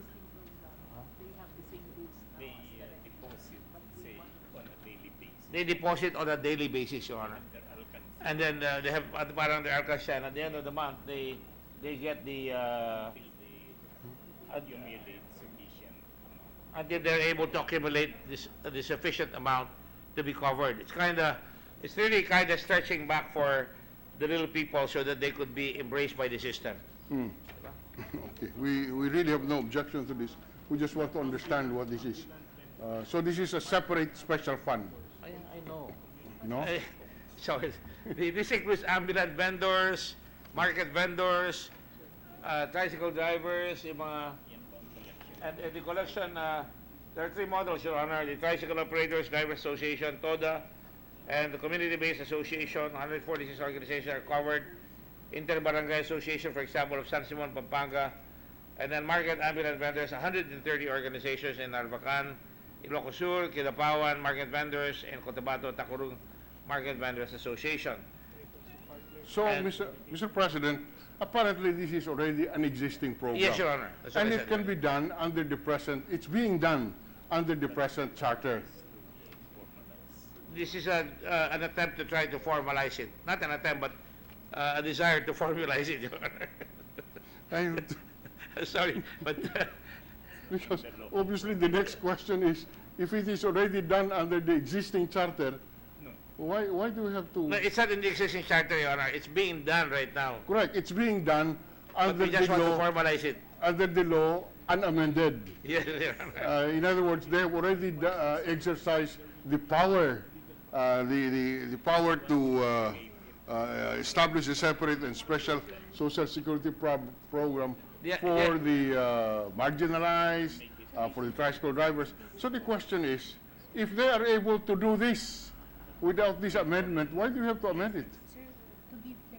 Is this unauthorized? Is the program unauthorized? That we have to legitimize it?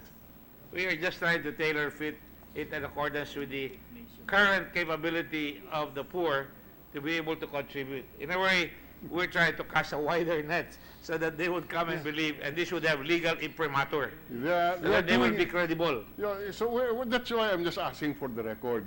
Yes, Your Honor. Of course, I understand where you're going.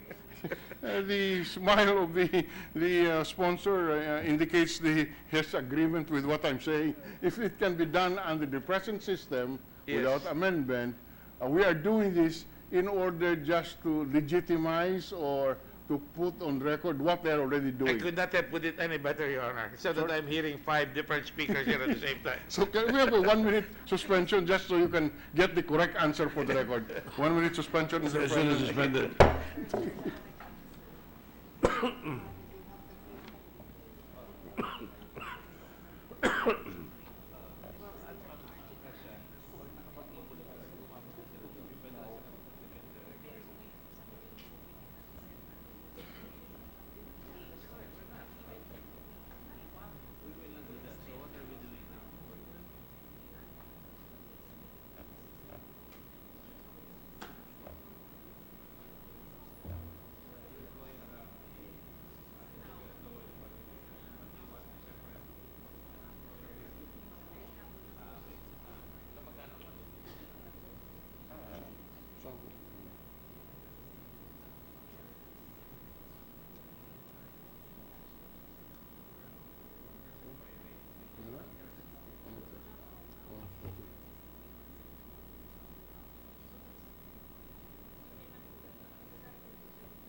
Ready to resume, Mr. President.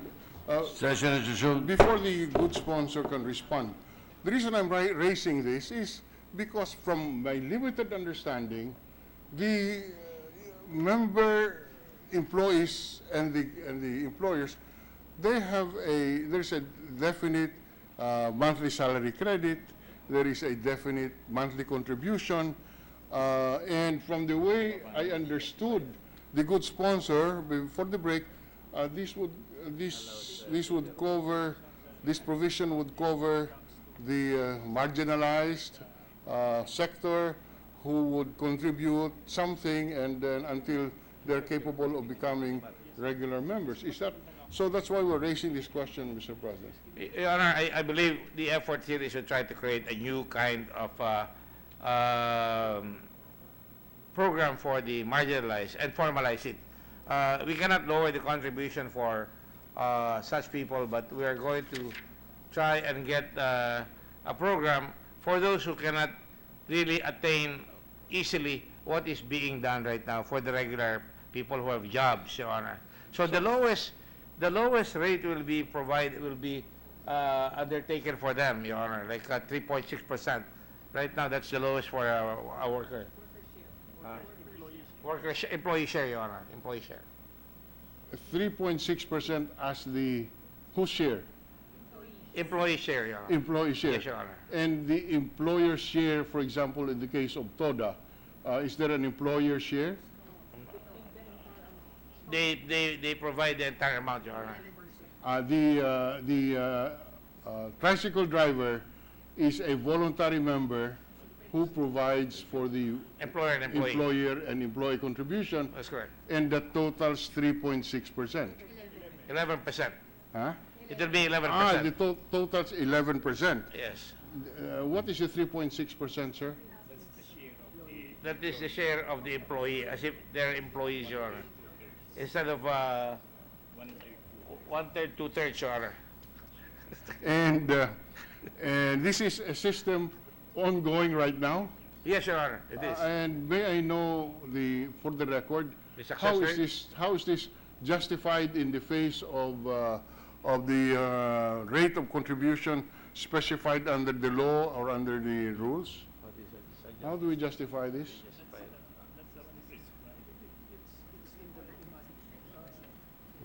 It is really the same for everybody, Your Honor, 11%. But for the tricycle drivers, they pay the whole 11, Your Honor. Huh? Sila pa rin ang magbabayad. There is no formal employer. You're just putting them in the purview of I suppose the overseas compulsory worker, Your Honor. They pay both contributions. O sige. That's what they pay.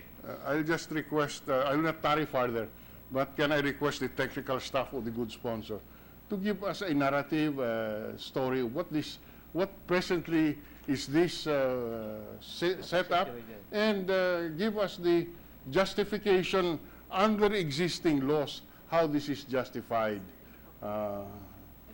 so that we will not spend so much time on this.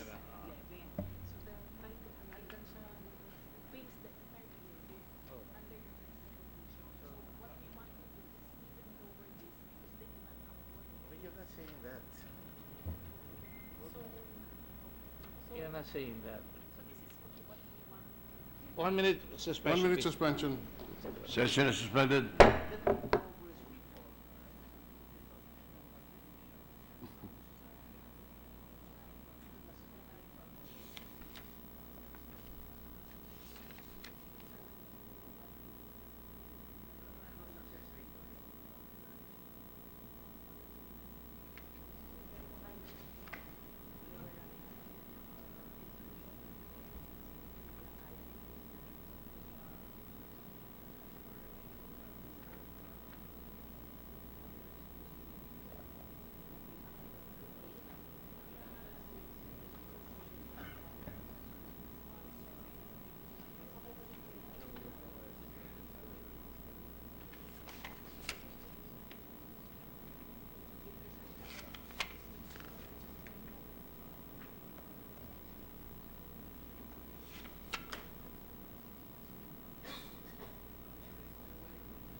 ito, hindi pwede mag-record media. Hindi kaya pala. Yeah, hindi na kaya. Why are you looking at them? Hindi na kaya. Alright? So you try to devise a way without bringing down the rest of the other group. Maybe a separate scheme for this. Ready, Your Honor. Ready to resume. Session is resumed. Mr. President, just for the record, the reason why we are raising this issue is because under Section 18 of the existing law, there is a definite schedule of compensation, monthly salary credit, and monthly contribution. So the obvious question is, would this separate and special Social Security program provide for a different set of contributions, etc.? In other words, and if this program is presently being adopted, is presently in the system, how do they justify a different set of monthly contributions and monthly salary credit other than what is provided in the existing law? That's what we want to know, sir. The question is indeed very, very valid, and the reason is also very, very valid, Mr. President. The fact of the matter is there are about, the coverage of the Social Security system right now is about 3.7 million. 3.7 million, all right. And, and right now, there are about 33 million informal players that are not covered. That's an awful lot of people that are not covered at the moment. This is what I'm getting from them. There are various estimates. One says 36% out of the 45. So, Mr. President, I guess what the people behind me are saying is that they want to cast a bigger net and practically make a special program for the very, very marginalized without taking down the rest of those who regularly contribute. That would affect the integrity of the fund in the long run. So what they're saying is they want a special purpose vehicle for these people. And that's why they want to have some leverage by providing this in the law. Thank you, Mr. President. That appears to be a valid proposition. Yes, Your My Honor. only problem is, how do they justify that now? That's what I've been asking them, Your Honor. Oh, so what is the response, sir? My own response to this personally, and they can't seem to give me any valid response. My response is we have to make a special purpose law vehicle as part of the law to cover them and say these are create a new coded rating, Your Honor, a new coded rating, hard coded rating for these I have people. no problems with that, sir. I am not saying that we are objecting to that. I know that, Your Honor. Yeah, And- what I was just asking is, if this program is already existing, how is it justified in the present state of the law? In truth, Your Honor, there is no justification. They're just trying to reach and cast a bigger net. And so, that's exactly the question that I have asked them. How do you justify it when it's not in the law? And therefore, they're saying, well, we're trying to reach out as many people as we can. So it is now up to us to say, in the legislature, to say, this is how you do it. We give them a justification. And I suppose within the SSS, you create a second tier of people that are obviously much more in number than those who can afford the current capability of the SSS to provide long-term benefits, even though it is not really that big. But here, you're trying to get them into the groove of saving, of learning that when they make more money, they can be part of the bigger group. I guess that's the only justification I can say, Your Honor. There is no question that it is justified. What cannot be justified is that how they were able to do it So without legal any exaction. authority of the law. And, you know, when monthly contribution, monthly salary credit are specified in the law itself. And there is no provision that they can create a special separate social security program. Your Honor, That's the issue that we are raising. I'm surprised that the COA hasn't seen that particular Anyway. hiatus. We will try, Your Honor, to try and get back and fix this because it is a Yes. very, very difficult portion of welfare legislation. Yes, And we agree, sir. we will try. Because we cannot, you know, the whole SSS principle is that those who have less in life should have more coverage by the law. The lesser you have, let the rich pay for the less, according to this principle. What do you call it, principle? Cross-subsidy principle is the principle that they're using, which simply means a strategy or practice of charging higher prices to one group of consumers to subsidize lower prices for another group.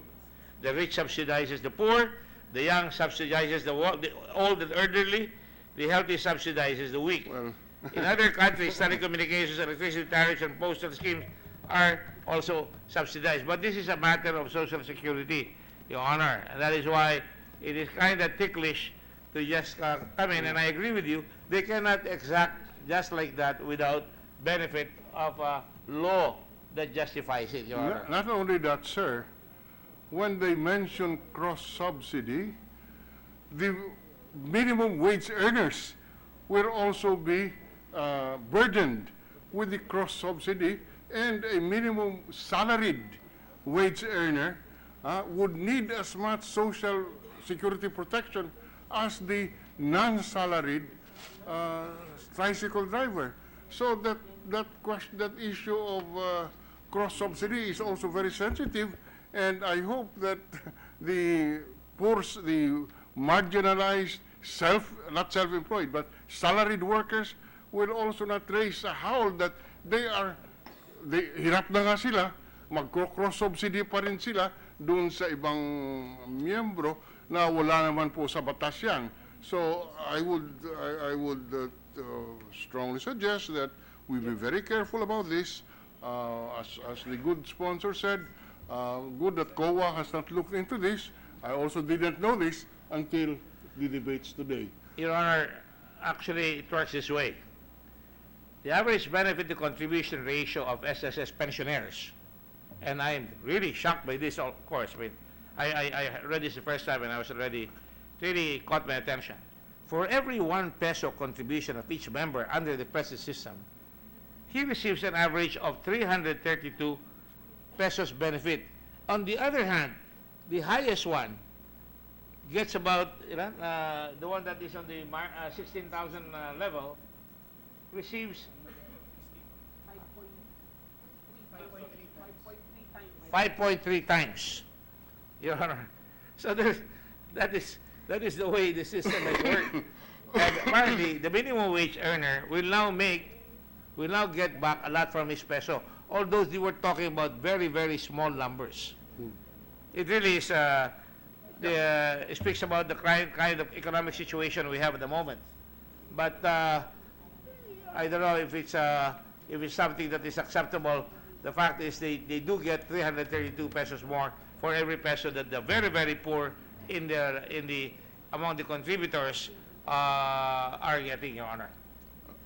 By the way, did I hear the sponsor correctly that the present membership of the Social Security system is 3.7 million? Is that correct? That is for the informal, Your Honor. Yes. The salaried workers in the formal sector.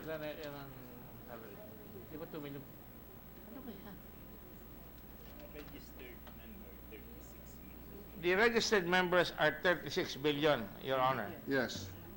Million. That's what I said, billion. Unfortunately, not all of them pay. Only 15,200,000 are active payees, paying members. Only 15 of the 36 million are active paying members. 36 million are active paying members. Are members. Are members? Yes. And how many are active paying members? 15 million. 15 million. 15.2 to be precise. We are saying that there are 15 million salaried workers in the formal sector today.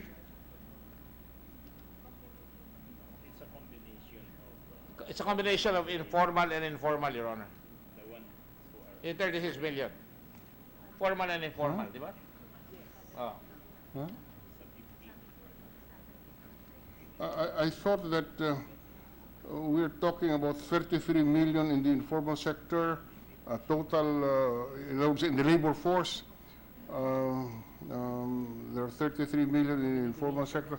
But can we get a more accurate data on this? If we cannot even get an accurate data, I certainly have reservations about the correctness of 15 million salaried workers in the formal sector today that are actively paying Social Security benefits. Is it propaganda, Your Honor?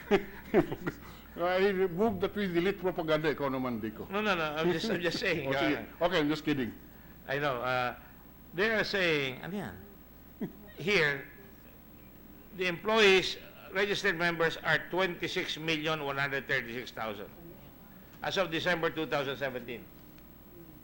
Self-employed is 4,435,000. Voluntary members is 4,200,000. Overseas Filipino workers is 1,356,354. To a total amount of 36,129,000, Your Honor. As paying members. Registered members, Your Honor. Registered members. Yes, Your Honor. How many are paying members? Say of a particular period, any period I will accept, just so we can test the validity of those statistics. Sir.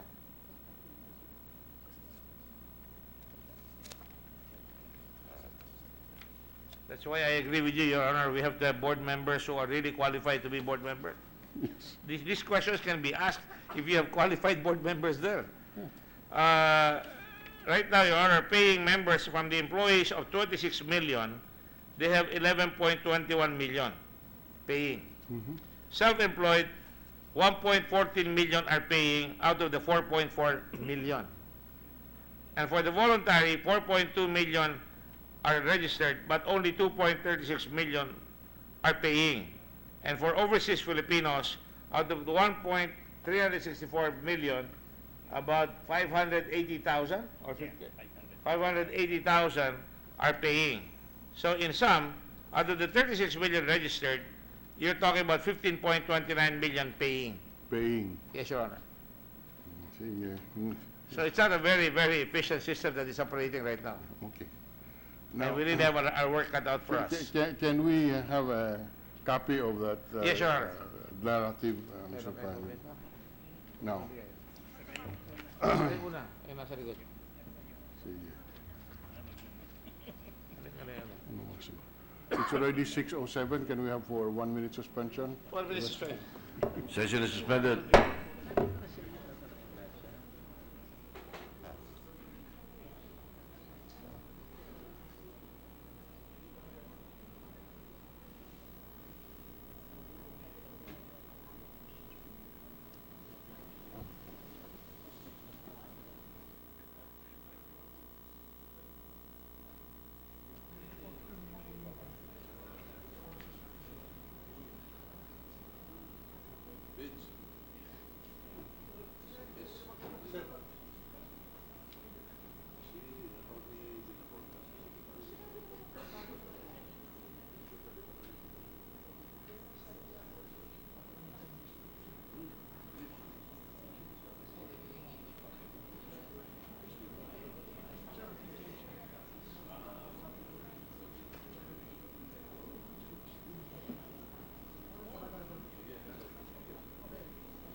Second floor.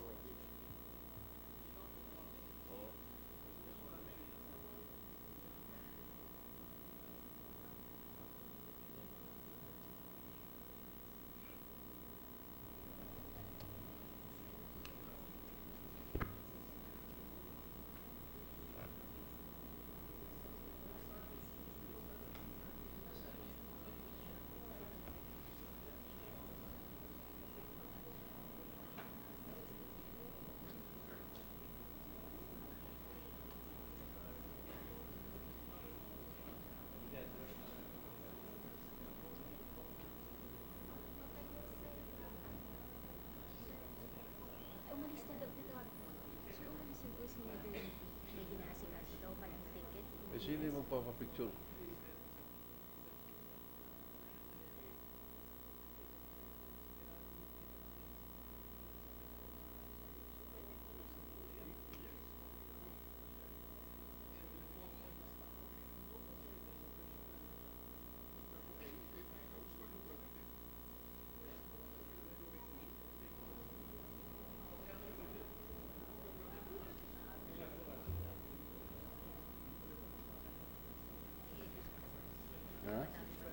Oh.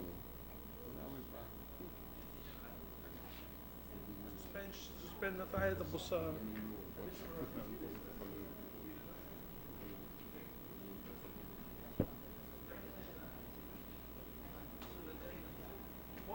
Third.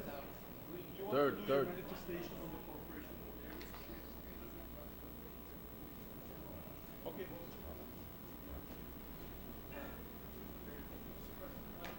Meron akong have one bill for today. Ayun may kasalanan. Okay.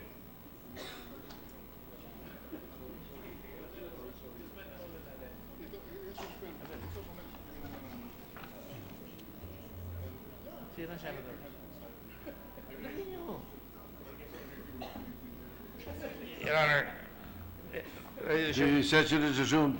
Your Honor, the proposal that we were talking about was brought in because I'm told that several senators proposed that, but again, that is not based on firm ground, as we're finding out. And so we will, with the permission of the body and the minority floor leader, we are going to suspend until tomorrow, Your Honor, so we can drop this whole statement, so SSS can go on with its life. They're able to cover as many as they can anyway, and if we need to amend it in the future, we will just try to make a special law for that purpose.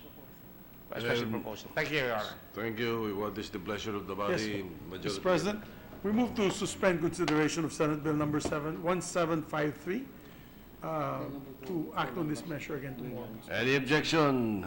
Chair hears none. Senate Bill 1753's consideration is hereby suspended. Mr. President, I move to recognize Senator Drilon. He would like to make, he would like to make a manifestation on Senate Bill number 1280. Do you want us to resume? 1280, Mr. President. Yes, sir. Yes, the majority I was leader going would to like ask, to. Mr. President, would you like us to open it back? Yes, just one minute. So we resume consideration. Yeah, I resume. Mr. President, I move to resume consideration of Senate Bill number 1280 under Committee Report number 22. I so move, Mr. President. Consideration, any objection? There being none, Senate Bill 1280 is hereby considered. I move to recognize Senator Drilon, Mr. President, for his manifestation. The minority leader, Senator Drilon, is recognized. Thank you very much, Mr. President. Thank you for acceding. We thank the majority leader for acceding to a request to resume consideration of this measure, but only for purposes of making a manifestation on our part and put on record what we would like the majority floor leader and the Senate President to consider. Mr. President, the Senate Bill 1280 is a bill which seeks to amend a 38-year-old corporation code, which, because of the age of the law, has been left behind in terms of many business practices, which is being done, or they would want being done in other countries, but which we cannot do in our jurisdiction. For example, just as an example, one example, very common example, is the so-called one-man corporations. Today, under our present system, if you want to create a corporation, you are the only one doing it, you must look for 4 dummies. The dummies being named as stockholders with 1 share each. And this is a fiction that the law allows, the fiction that is created because the law prohibits a one-man corporation. In all other jurisdictions, if you want to avail of the benefits of a corporate entity in order to be able to do business, even if you have no other co-incorporators, you can go ahead and incorporate just like a single proprietorship, but with a protection of the benefit of a corporation law. This is not allowed under our present system, and this is outdated and outmoded and makes doing business in the Philippines more difficult. And this is among the minuses that the Philippine government and the country would get confronted with in trade missions. Now, this is among the reforms that the Senate Bill 1280 seeks to introduce, and 1280 was drafted with the full guidance and concurrence of the Securities and Exchange Commission. Now, this bill has been pending, and the last time it was on the floor for consideration was in May of 2017, more than a year ago. And we have been, and it is at that stage when everything is about to be finished, except on one amendment, one major amendment. And this is on the question of the definition of the nationality provision in the Constitution. We did not elaborate on this, it is on the record. But the principal proponent was Senator Recto. And in view of our inability to come up with a common ground, we chose to suspend consideration of the measure. And the suspension has lasted for over 14 months. It is in this context, Mr. President, that we appeal to the Majority Leader. And I am informed that the Senate President has graciously discussed with Senator Recto the only pending matter. And per information of the good Senate President, Senator Recto has agreed to consider deleting this particular or not insisting on this particular amendment. And we just keep silent on this provision on control. Leave it to the courts to determine it as they have done in the past. And so that if we can proceed on this basis, once Senator Recto is on the is present, we can proceed and hopefully we can pass this measure. Mr. President, if there other than the ease of doing business sponsored and passed by the good Majority Leader, this proposed measure is an essential law that would create a better investment climate for our country. So I understand that the House is just waiting for our version, so it is our hope that that tomorrow the matter can be settled, and hopefully with the concurrence of the Majority Leader and the majority of our colleagues, we can pass this on second reading tomorrow, as there is only one amendment left, which we will move to delete with the concurrence of Senator Recto. Yes, so for the record, the Senate Bill 1280 is, the parliamentary status is that we are in the period of amendments. Yes, sir. And that particular amendment, I do remember, was mentioned by the Minority Leader, was not accepted by the Minority Leader, but the Senator Recto was not able to appeal to the body the proposal or the proposed amendment, no? And instead we suspended consideration. So I would like to indeed fortify what the Minority Leader said about the intention of Senator Recto at this point. I talked to him personally, asked him about it, and he has given me his assurance that he will accept a deletion instead of an acceptance or to vote on the proposed amendment. So therefore, at the proper time, with Senator Recto here, we would be able to do that. So if the Majority Leader would like to schedule this tomorrow, Yes, sir. and hopefully Senator Recto will be present tomorrow, then we can take it up.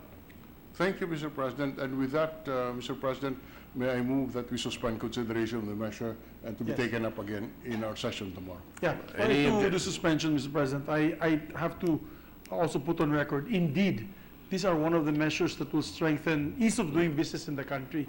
When you talk about ease of doing business, not just the shortening of the time, the dates of transactions between government agencies, but also even in the filing of corporations and the amendments of the Corporation Code. So these were asked of us when we would meet with different chambers of commerce. So this indeed is a very important measure. I fully agree with the Minority Floor Leader and the Senate President that we prioritize this. We'll put this on top of the agenda tomorrow, Your Honor, and I commit to the Minority Floor Leader that we will discuss it tomorrow as well. All right, in that case, there is a pending motion. Yes, Mr. President. To suspend consideration. We suspend consideration till tomorrow on Senate Bill number 1280 and the committee report number 22. If there's no objection, the motion is adopted and approved. Majority Leader. Mr. President, there's a request from one of our colleagues to give a sponsorship speech on her measure on teenage pregnancy. I think it's a laudable measure. We could wait just a little bit more before we take up other matters. Mr. President, I move to transfer the count of ordinary business to special order Senate Bill number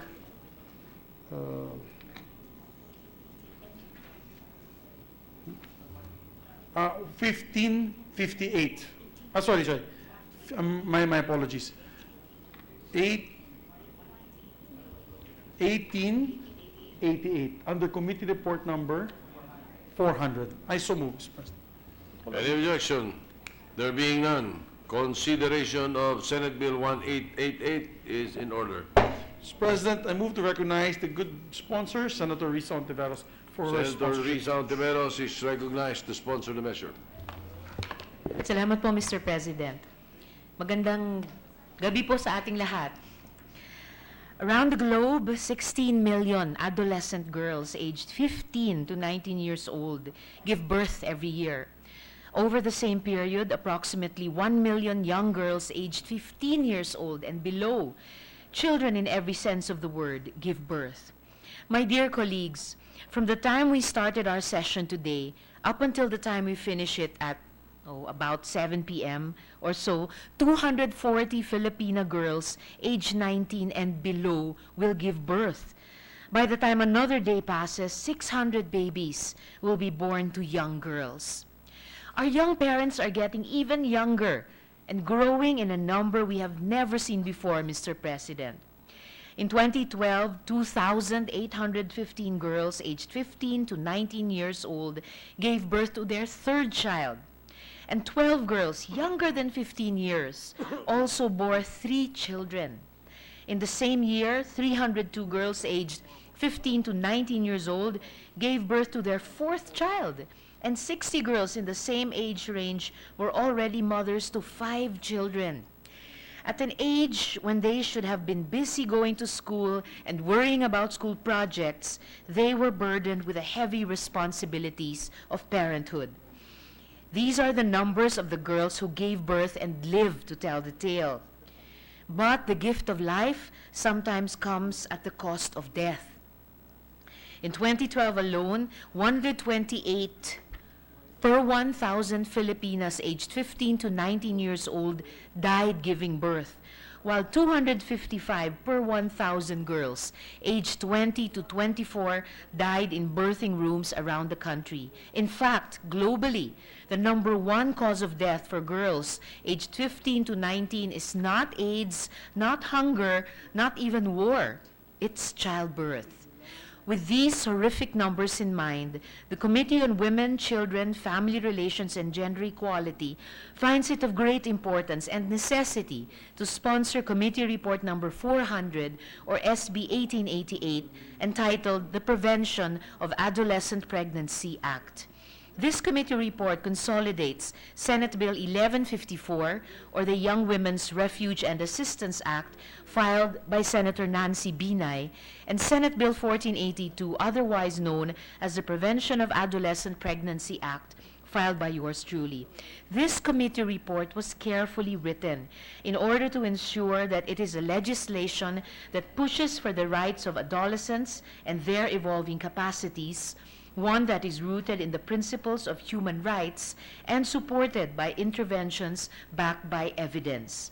This bill pushes for the social protection of our young parents by ensuring that our young mothers are getting the necessary health care they need at all stages of their pregnancy, by providing the services they need, such as postnatal family planning and counseling, workshops on parenting, and psychosocial and the mental health support for teen mothers. We can prevent repeat pregnancies among our young mothers while ensuring their well-being as they assume the onerous responsibilities of parenthood. The bill also reminds educational institutions and places of employment that suspension, expulsion, dismissal, or denial of admission to pregnant girls are prohibited. This will encourage girls to continue and finish their education. Disrupting a girl's education because of her pregnancy exacerbates vulnerability and poverty, with the young mothers paying the cost for the rest of their lives. low educational attainment in girls results in lower future earnings and adversely affects their entry into the labor market. Worse, it translates into poorer health and nutrition outcomes for the young mothers and their children. Moreover, the bill recognizes the fact that young Filipinos are having earlier sexual initiations, usually unprotected. The 2013 Young Adult Fertility and Sexuality Study reported that 23% of Filipino youth are having sex before the age of 18. The median age at sexual initiation was 17.8 years for males and 18.2 years for females. The median age at first birth for our girls is 19.3 years old.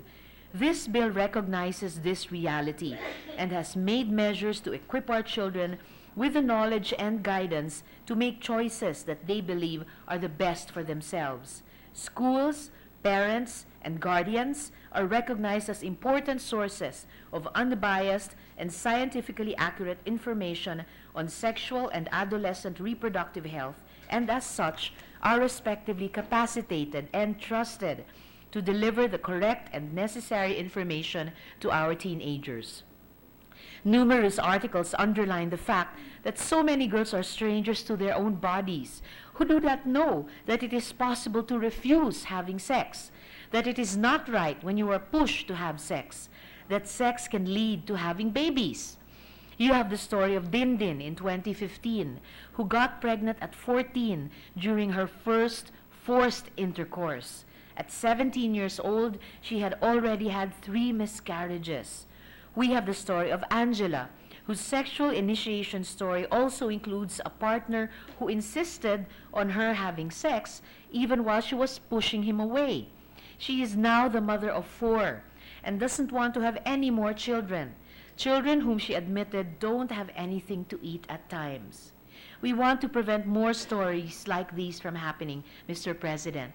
Our failure to address the issue of teenage pregnancy is a lose-lose situation for everybody.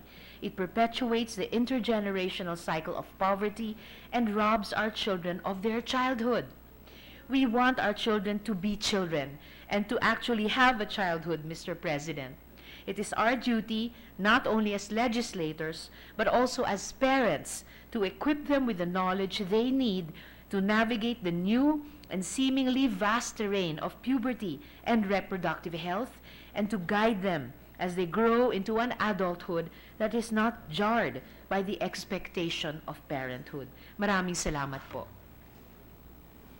Thank you, Mr. President. Mr. President, for the record, Yes. the bill is called an act providing for a national policy in preventing teenage pregnancies, institutionalizing social protection for teenage parents, and providing funds thereof. I just did. Thank you. Mr. President, I move for the third reference of business. We would like to entertain a motion to suspend consideration. Oh, sorry, Mr. President, Senate bill. I forgot. Mr. President, I move to suspend consideration on Senate Bill number 1888. I so move, Mr. President. Any objection? Chair hears none. Motion is approved. Thank you, Mr. President. I move that we proceed to the third reference of business. The Secretary will read the third additional reference of business.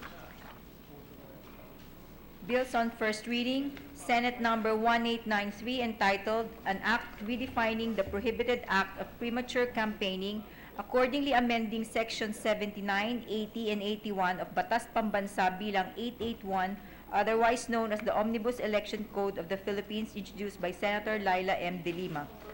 Referred to the Committee on Electoral Reforms. Senate number 1894, entitled An Act Instituting the Magna Carta for Child Development Workers and Providing Funds Therefore, introduced by Senator Laila M. De Lima. Referred to the Committees on Social Justice, Civil Service, and Finance. Senate number 1895, entitled An Act Increasing the Age for Determining Statutory Rape to Provide Stronger Protection for Children and amending for this purpose Act number 3815 as amended, also known as the Revised Penal Code, introduced by Senator Maria Lourdes Nancy S. Binay. Referred to the Committees on Justice and Women. Committee report.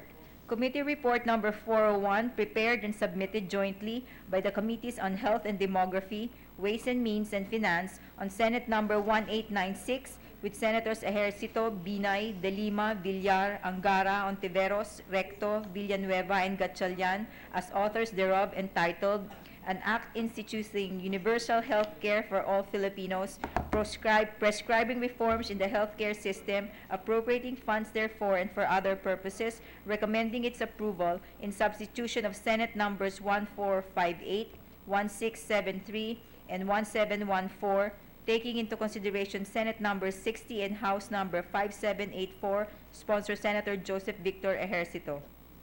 To the calendar for ordinary business. Majority Leader.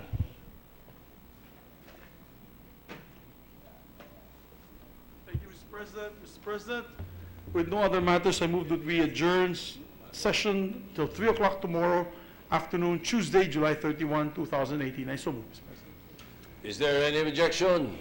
There being none, the session is adjourned until 3 o'clock the afternoon of Tuesday, July 31, 2018.